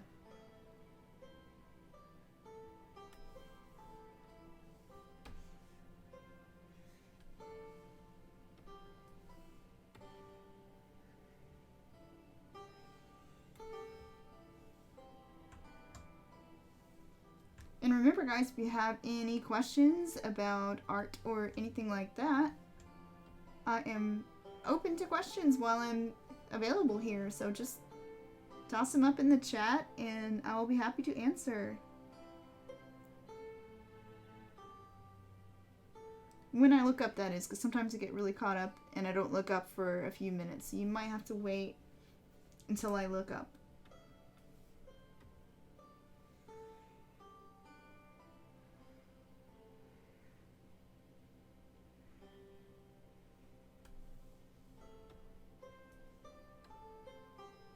Alright, let's see how this looks with just the bottom lashes colorized.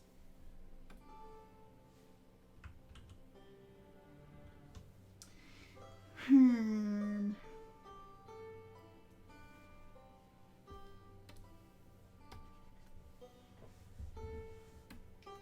to think. Does it look weird? Do I like it?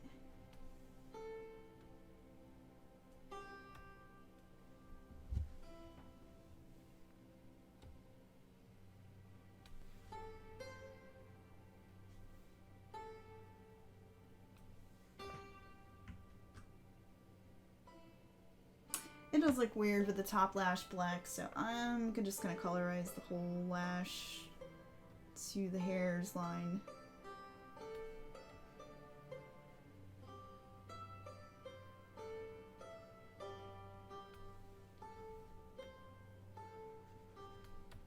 Oh, randomly, since I know other folks might enjoy Asian horror the way I do, there is a series that I discovered on HBO Go. It's actually from HBO Asia, which I didn't even know they had like an Asia segment to their programming where you can watch all these cool shows that were produced in Asia. So there's this series called Folklore. Not the one on Amazon Prime, but the HBO one. And it's basically just episodes of little horror stories from around Asia. So the first one is a horror story from Thailand, I believe. And each one is from a different country and they talk about different themes and whatnot. And the reason I like Asian horror actually is that it's all much more psychological and character driven. It's really great storytelling usually. And there's always that element of mystery and finding out, well, like, why is the ghost this way? Or what tragedy happened? And to make an area have this emotion attached to it.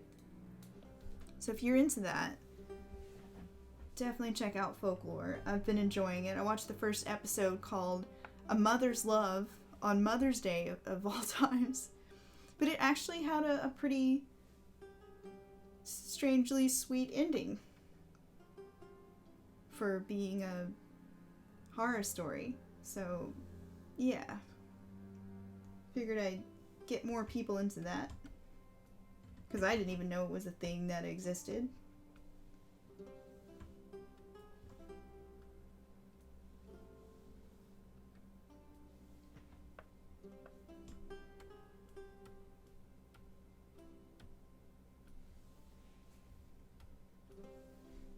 I actually am really intrigued by Japanese folklore, like yokai and whatnot.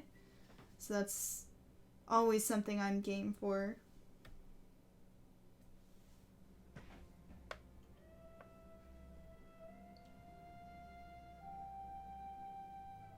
Alright, Psykeen, I will see you when you get back. I might still be on. There's lots of little fiddly bits in this I still need to figure out.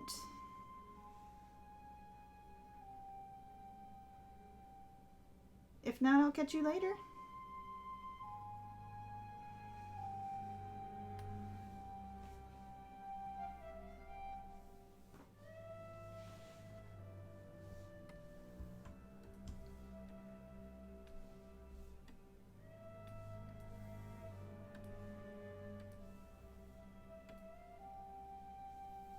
HBO Asia also has a show called Grise. I thought it was Grise, like the French word for gray. I think it's the French word for gray. But nope, it's called Grise, and it's about Dutch-occupied Indonesia before it became Indonesia. And it's about these revolutionaries who are fighting against the Dutch, and the main character is this really badass lady whose father used to be the leader of the rebellion. And she gets drawn into it for reasons. And I'm really loving it because it's like this weird mix of like Wild West plus Indonesia and like gang warfare. It's the weirdest mix I've seen in a while. And while the storytelling isn't the best just yet, I've only watched like 1.5 episodes. It's still intriguing enough with the setting. And like I need something to fill the Game of Thrones void once it's over, since next weekend's the last. It's the last episode.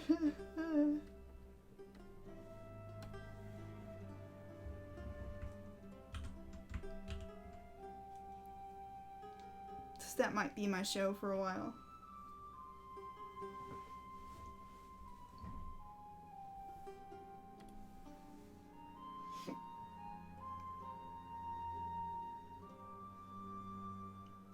I'm all about badass ladies wreaking havoc. Although the first episode pulls that thing where like the bad guys are like comically evil. Like there's just a checkbox of stuff that horrible people do, and the show definitely made sure to check them all. It's a bit of a brutal show, not for everybody. As just a warning there for those who aren't about violence, it's pretty violent. But if you take the Wild West themes mixed with Asia, might be your bag.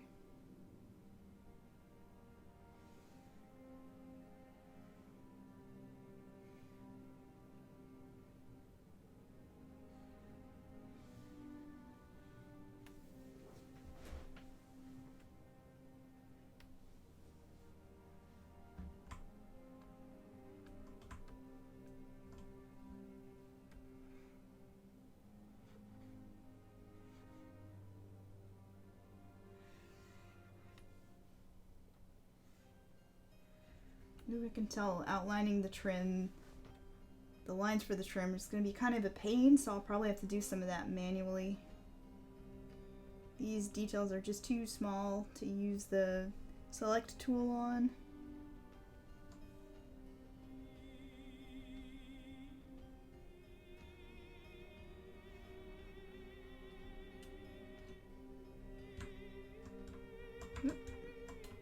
I always hit the Windows button instead of the Alt button.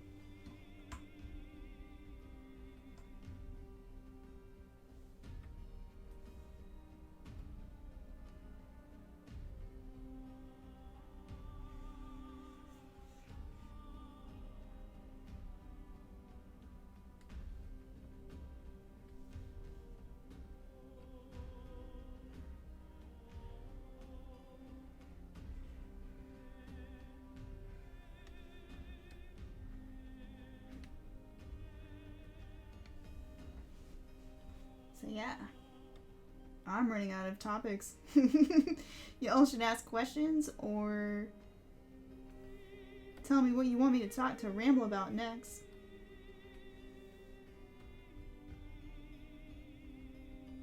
Oh, I'm super excited about discovering Streamlabs OBS. I was just watching tutorials and so excited about all the cool little bells and whistles. Like, I'm getting way too excited about the idea of doing a Art Nouveau sort of overlay. I don't want a break. I just took a break an hour ago.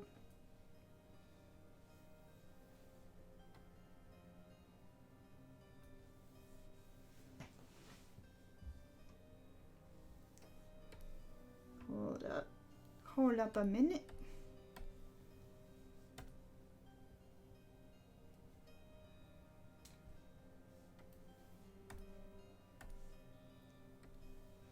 No work, Rave. I'll take a break later.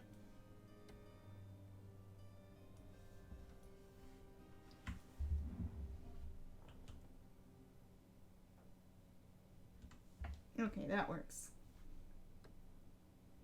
Let me save, and then I guess I'll take a break.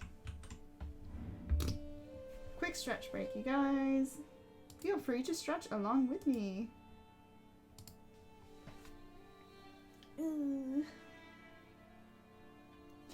Man, the hours fly by when you're doing this stuff. So Sani asks, have I seen She-Ra Season 2 on Netflix? I have not seen She-Ra Season 2. I really need to, though. Because I enjoyed what I watched of Season 1. But you know what's funny? At first, I wasn't really digging the redesigns. Like, they took some of the... it's so hard to explain. I think part of it is that I was so familiar with the original designs. I was so familiar with the original designs that I didn't like that they were so drastically different. But then people like Catra were so much better. Catra's much more of a character instead of like, I am Cat, you know. I am Catty Cat Lady, who is very cat-like. So they brought something more unique with personality to her design. And then once I got used to She-Ra's design, it fit her personality because she's a lot different from like the original She-Ra, I feel. But yeah, I had to get over my initial knee-jerk dislike of She-Ra's redesign. But once I did, it was fun. I liked how vibrant and unique they were.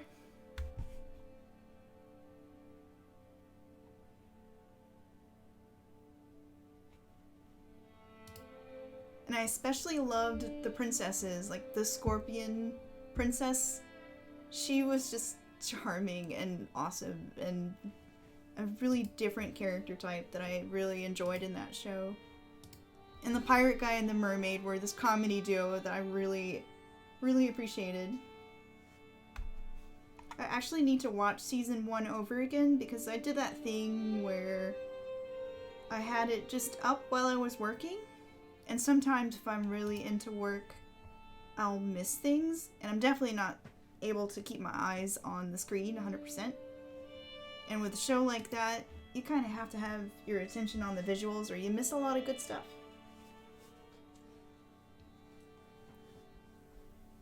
I absolutely love the redesign on Angela. Of course, I would like someone who has my name. And then also the computer. Oh, grief. See, I can't remember everybody's names. Oh yeah, Blind Pirate from Dragon Prince is definitely ranking up there for fun pirate characters. He made me laugh a few times too. Dragon Prince was awesome. I really can't wait for more of that one.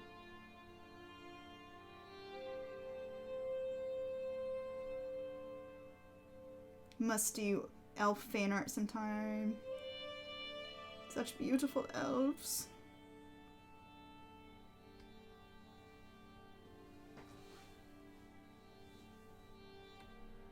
Okay, these are kind of a... Oh, it's a pain to select these lines.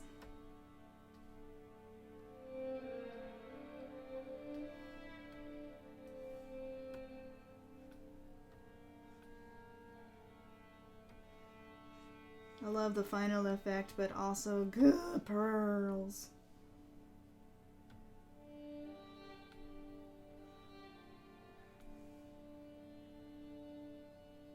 Oh yeah, I saw Carmen Sandiego too. I wasn't actually... I used to watch the old show all the time, but my husband is the bigger Carmen Sandiego fan. Like, he's the bigger fan who caught, like, that one limited series that nobody's ever seen.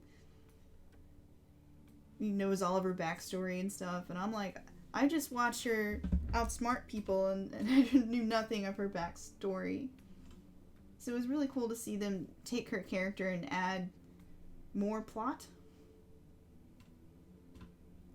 And I love how the thieves all had themes.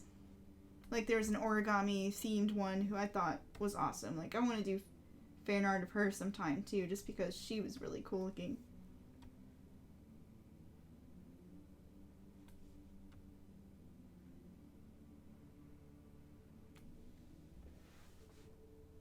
Carmen was always really classy.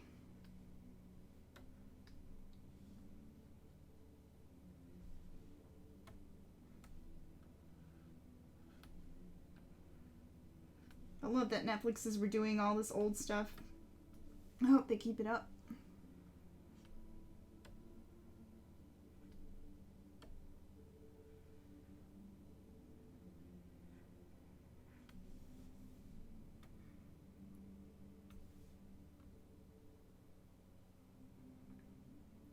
Oh my gosh, pearls. Pearls.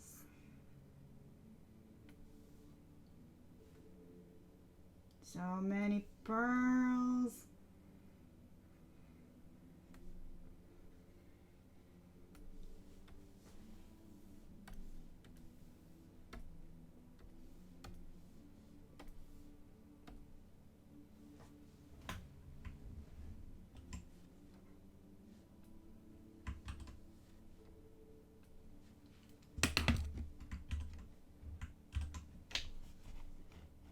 Alright, I'll be right back. I'm actually gonna go use the bathroom, so potty break, everybody.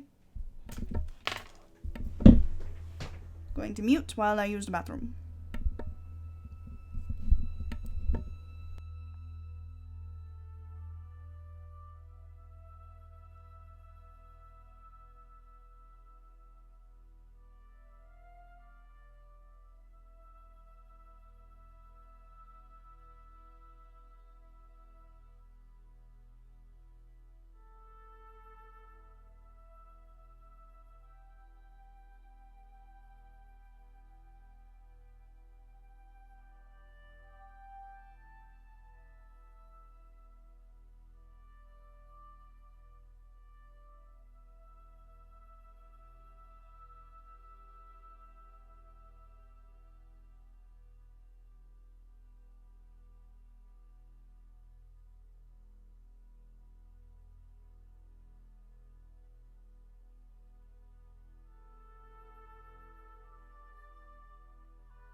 And I am back.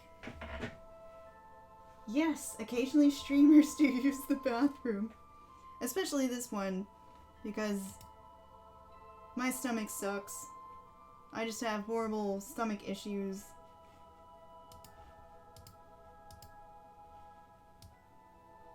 That IBS, yo.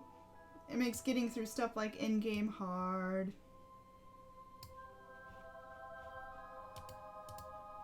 Hopefully she did not stare into your soul too hard while I was away. Though I still need to figure out how to put, like, an away screen up.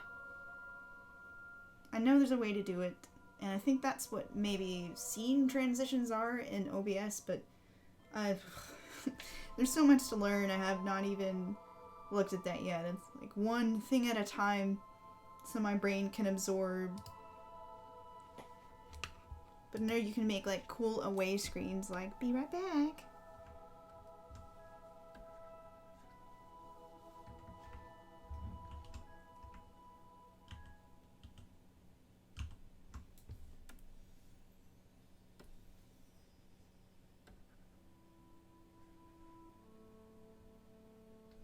Can't forget these pearl earrings.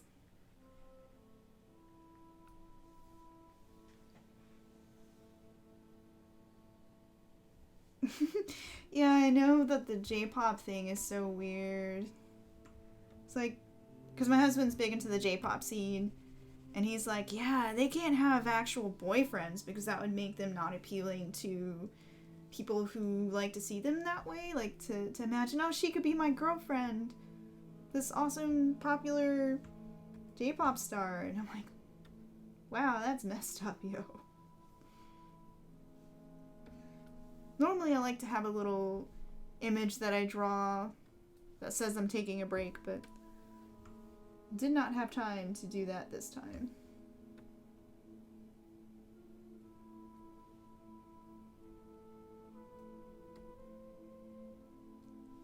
Yay, she's coming along.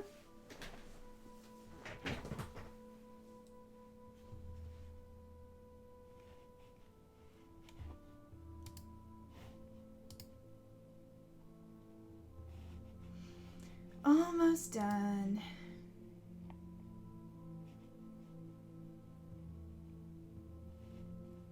Well, done as far as getting the colored lines and flats in, because I probably will not finish the whole thing this stream. I'm probably gonna go and stretch my legs after I'm done with this and just catch y'all on Wednesday. But I'm not done yet, so I'll do my ending spiel of when you can tune in next when we're closer to the end.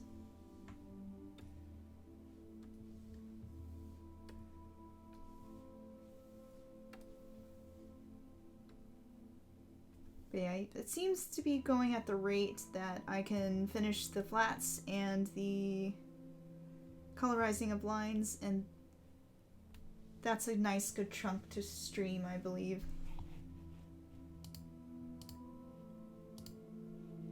Hard to stream for longer than 3 hours for me. My back starts hurting because I'm getting old. My back and my shoulders.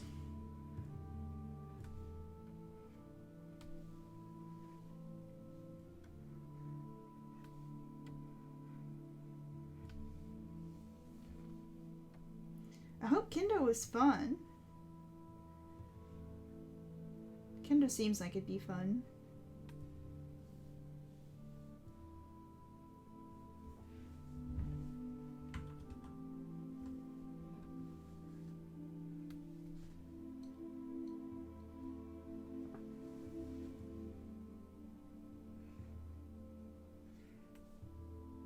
I actually have a pretty good chair, thankfully. I made sure I had a good chair. For me, I want to say that most of my problems come from the fact that I kind of lean my head to the side. I just have awful posture. So I really need to train myself to actually sit right and not tilt my head in strange ways. Or sit on my foot, which is a very bad habit. Because, you know, sitting with your spine sort of twisted like that is definitely not good.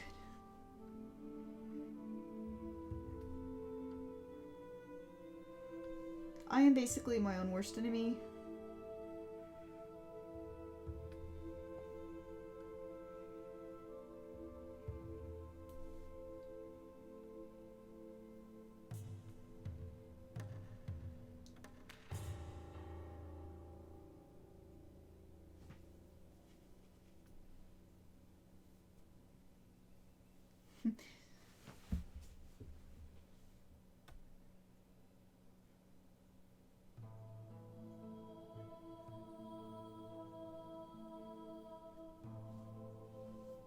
Yeah, some of those stances can be brutal.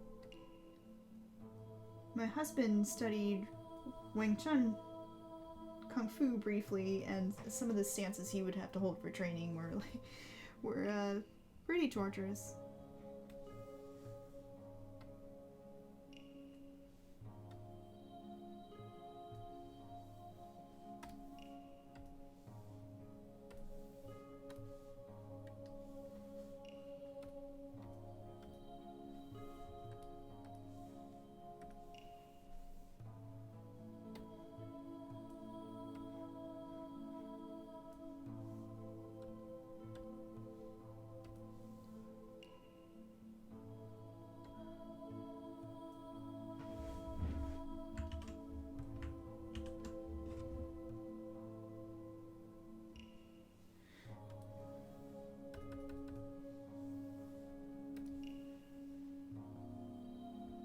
Woo! Almost there.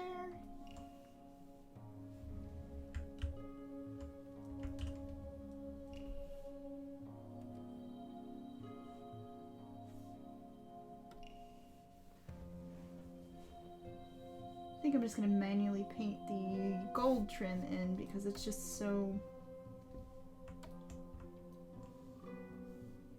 There's too many fiddly bits in here for me to try and do that with a select tool. It would take way too long. So we're just gonna try and get it right with manually doing this. Maybe if I stay zoomed in real close, it'll look right. Or I can get it right.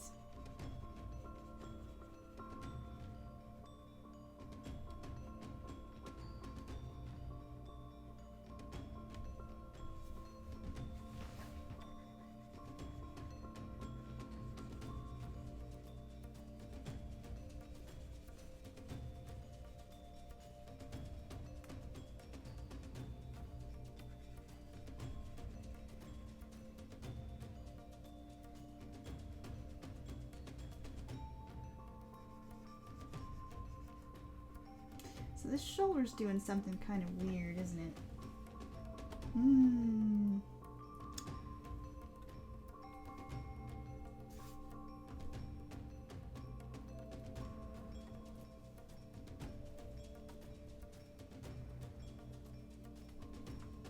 It's a little weird on both sides.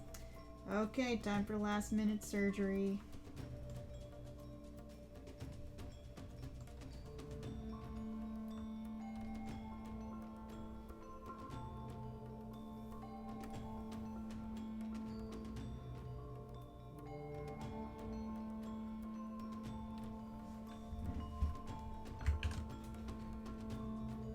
Because I can't just leave it alone.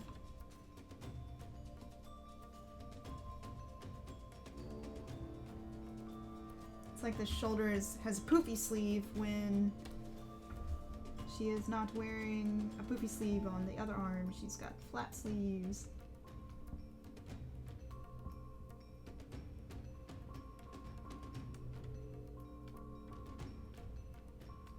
Means I'll have to come and correct some of these other colors that I've just messed up, but yeah. That is the price of perfection.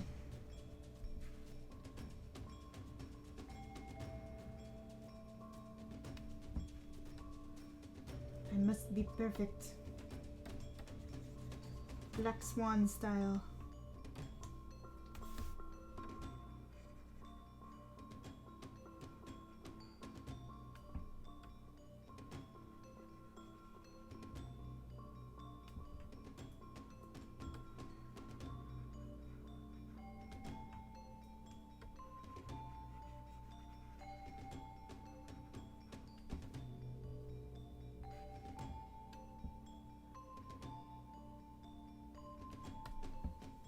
Okay, let's fix that area before I forget too many fiddly parts that are distracting.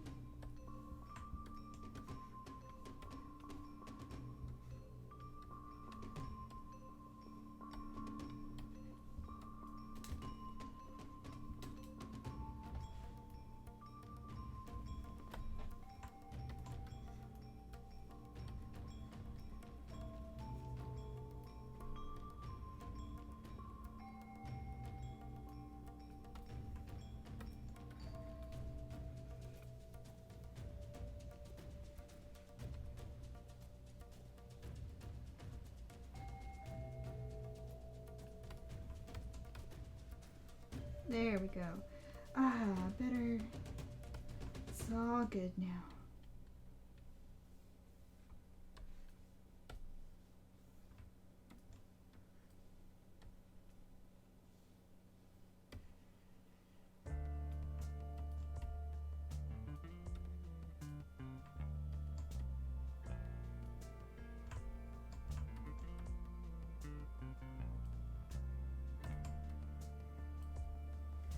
Almost done. Yay.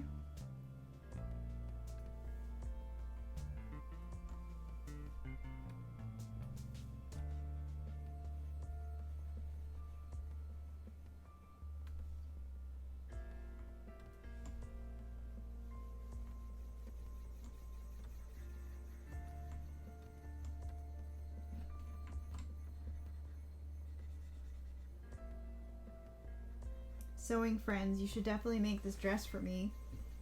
If you want to live to win my love for eternity, make me this pretty rose dress. If any of the people who've asked me about cosplaying these ladies, these goddesses, want to roleplay. I keep saying roleplay instead of cosplay. If they want to cosplay any of these, I really hope they pick this one. So I've gotten a few requests that have asked me, hey, can I cosplay your birthstone goddesses? I'd love to see them take on this one specifically, so if any cosplayer folks are listening to this stream right now, do it. I'd love to see that. I think this one would be a really good candidate for the cosplaying. And eventually I gotta make some charts for you guys, like kind of suggesting how this dress could exist in real life. And like front and back view, that kind of thing. It's on my list to do, although I might actually make it a goal that we unlock on Patreon, like there's enough demand.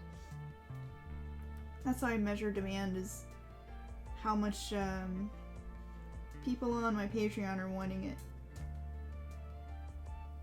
So if you really want those cosplay charts to happen, that's one way to help ensure that they do.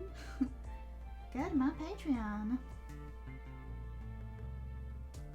Let me know you want it with a little pledge. Every little bit helps.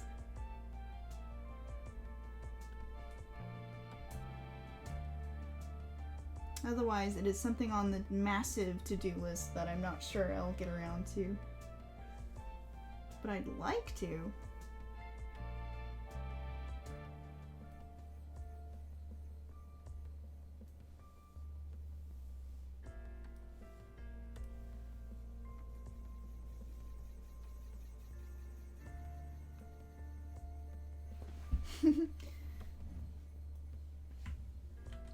Aw, come on, Sandy. It's all about confidence. You could totally rock it.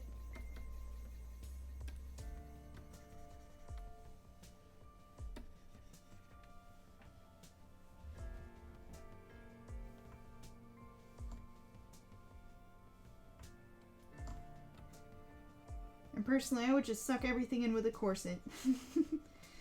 Corsets are like an integral part of any cosplay that I might ever do in the future now.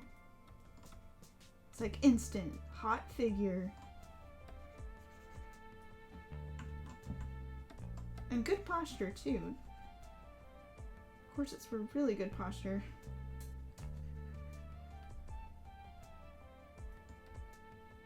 But also, ow.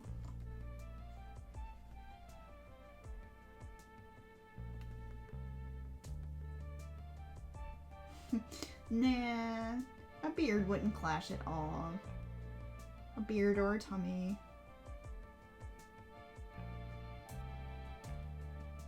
It is all about your own confidence levels, dude.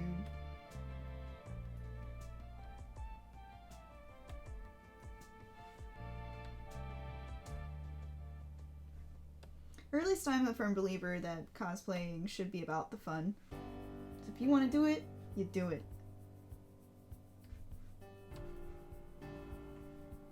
Because if I restricted myself to the cosplays that I looked like, wouldn't have too many choices.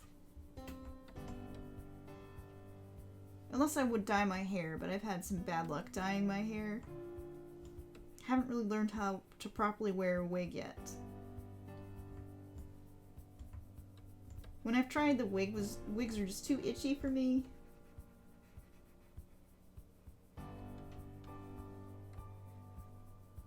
Props for the people who can do that, like, complete transformation when they cosplay, like, down to eye color and just everything. It's got my respect.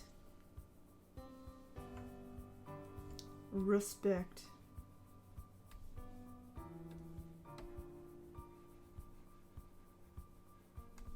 At least y'all know what her feet look like, since I made some feet up for this chibi.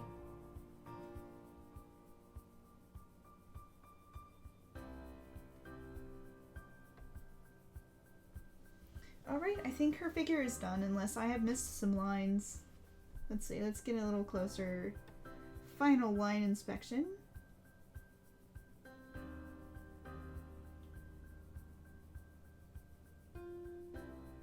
There's a little overlap going on in her hand here. Let's get those. Let's fix this gap here.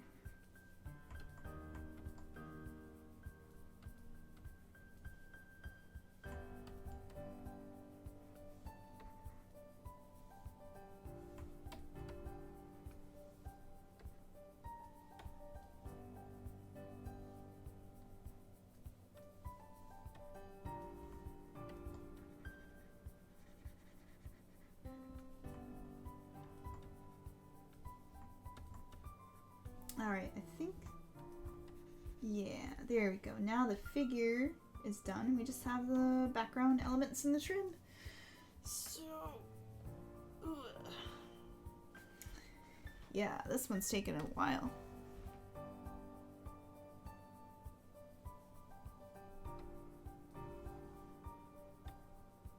Can't wait to see what the fall ones that have more details are gonna be like.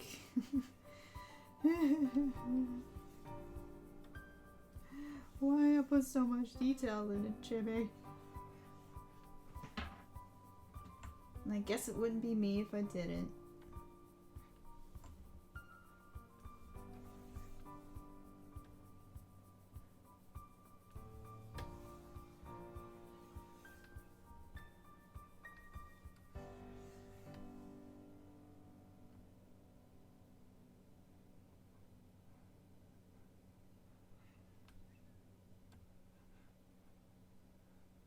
I wonder how many artists that I know who are really into detailed stuff like I am do the same thing where they're like, why did I do this? Why did I do this to myself? It's gotta be more than just me, right? It's because you can't sacrifice the idea because you don't want to draw 1,000 flowers.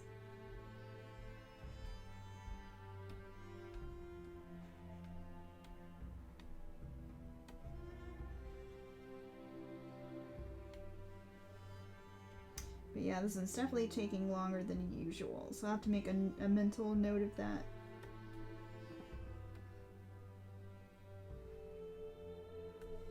I try to figure out how long stuff takes me because otherwise I'll just have the worst idea of how much time anything takes me. It's one thing I'm really bad at doing. I always assume it's going to take way less time than it actually does. That is a mistake.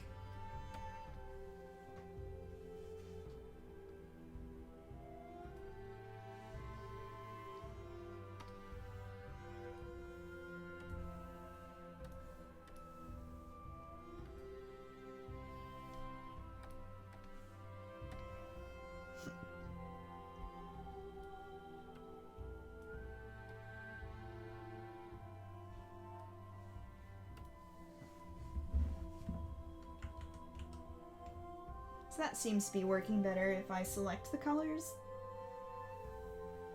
and just fill it in with the same base color and then just use the hue slider to darken it or up the saturation. That way I can kind of eyeball it without sitting here going color picker, huh, and then coloring, like testing it. So that seems to be working. Yay, we're becoming more efficient, like the 5th one in. We've got way more to go.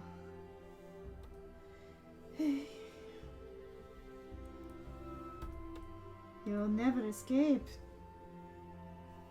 Never, ever.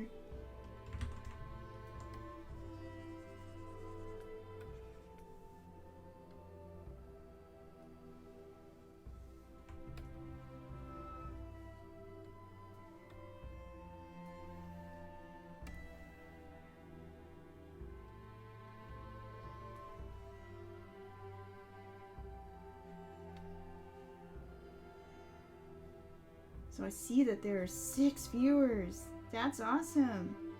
Hello, 6 viewers. If you have not said hello in the chat, you should say hello. And let me know what you're working on while you're watching my stream. I always love to hear what people are doing. Are you writing? Are you drawing? Are you an artist? I know people who craft while they're streaming.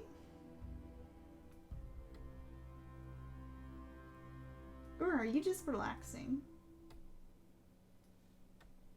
In which case, I'm glad my meticulous, borderline obsessive line flatting is relaxing to someone. It's relaxing to me too, most of the time.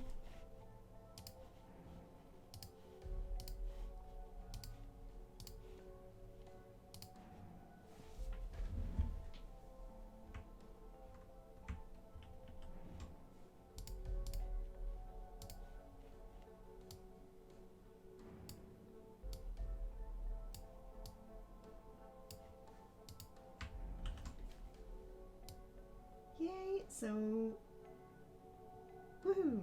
Okay, flowers are done, and now on to the background.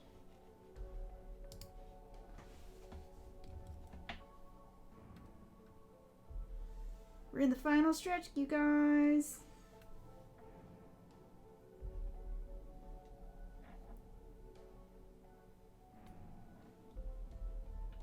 Nessa Tabby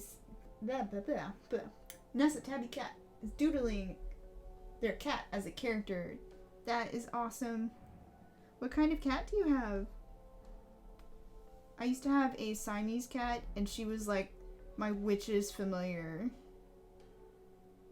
She was kind of evil, but I loved her. I've also drawn her as a human.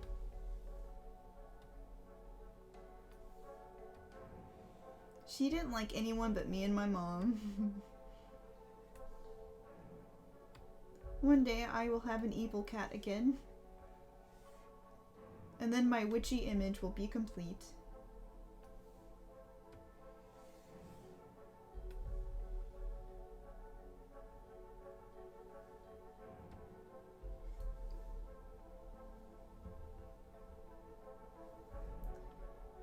Cute. Black tabbies. Black cats and tabbies are the bestest.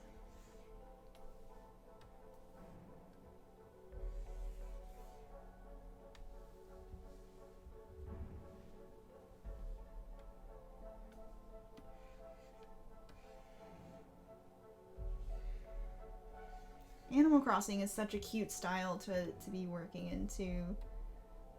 Cute and deceptively evil. Cause I don't play, but my husband loves that game. And he's talked about how, like, was there someone who's a land shark who's, like, extorting you? And I'm like, wait, what? I thought this was that cute, addictive game where you, like, plant your garden and stuff. And he's like, well, yes and no. There's also, like, Animal Mafia. It sounds fun.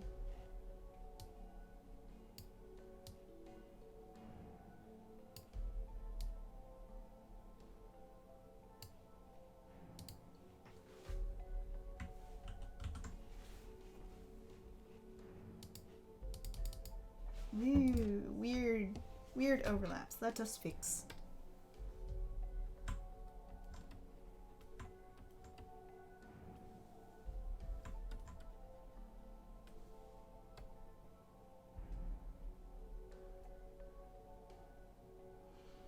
Okay, we're in the trim. Hooray!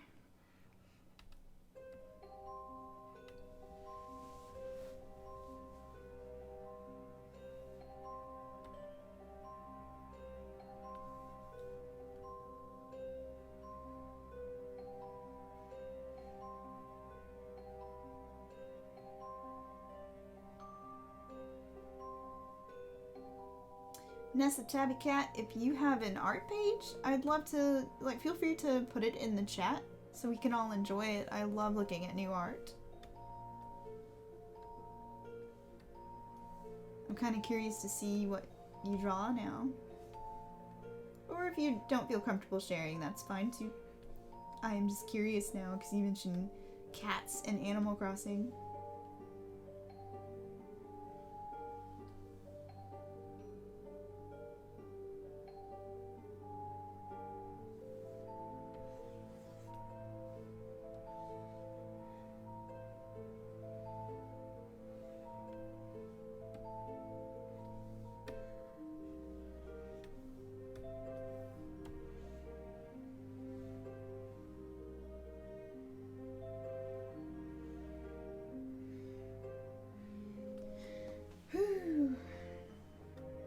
So many swallows.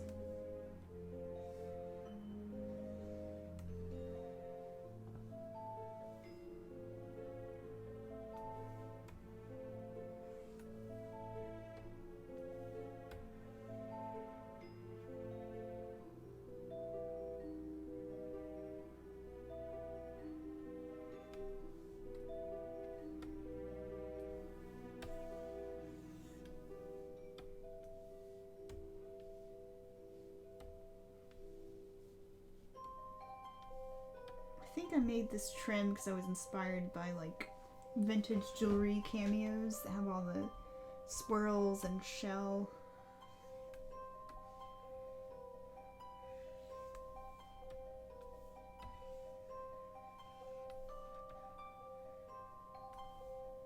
This gal is definitely one of my more elegant goddesses.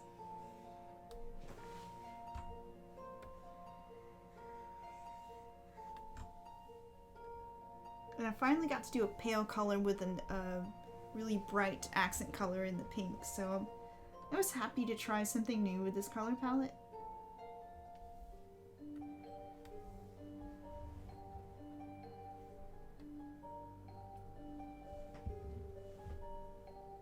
It's one thing that's really fun about doing something that has color restrictions like birthstones and birth flowers.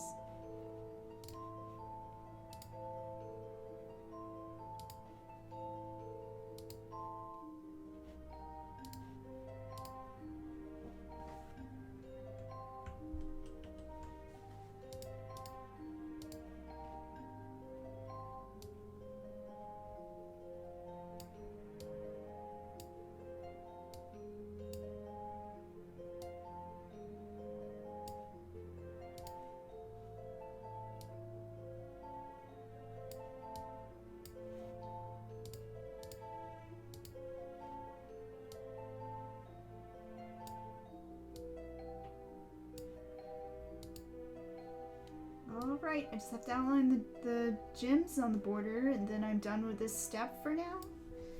Here we go! Final finish line!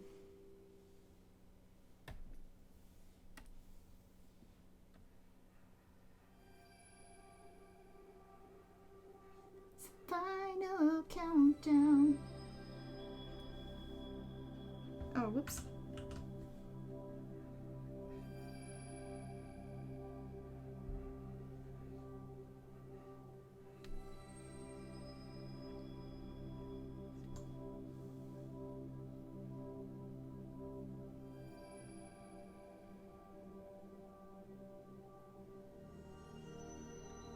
If you do come up with an art page later, definitely feel free to come back and share it with us.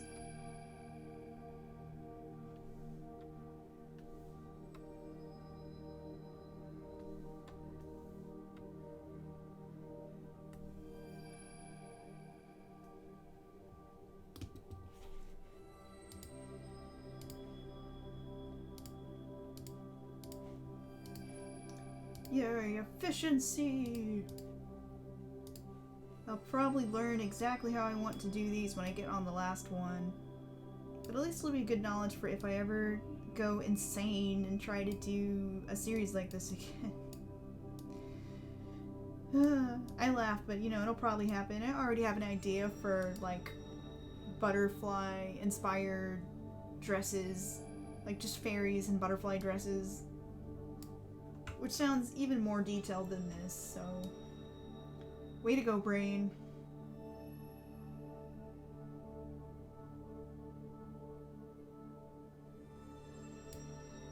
Okay, so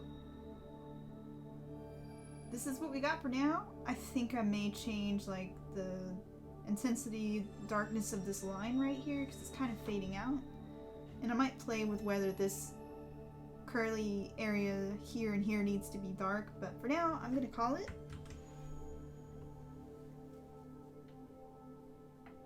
And stretch. Whew. So yeah, this has been an awesome stream. Thanks to everyone who showed up today. It's always so wonderful to have people to talk to and hang out with while I'm working. So if you really like what I do, again, you can find more of my art at angelasasser.com. You can go and explore all the various art that I do. I also have a Patreon where you can pitch in like $1 and get access to my secret sketchbook, a private Patreon Discord where you can share art with me and other stuff. And you can also subscribe to me here on Twitch, and that gives me a little kickback. And I think I'm done with all my plugging, so thanks for tuning in. And oh, next stream. The next stream will be on Wednesday in the evening at 7 p.m. instead of 8. Because 8 p.m. ends up being a little late for me and I get kind of drowsy by the end of it. So we're going to try an hour earlier. So catch me at 7 p.m. Eastern on Wednesday. So I'll see you then, hopefully. And if you miss a stream, you can also catch the recording. It goes up on my Twitch and my YouTube channel. So thanks for tuning in. I will see you guys later. Bye for now.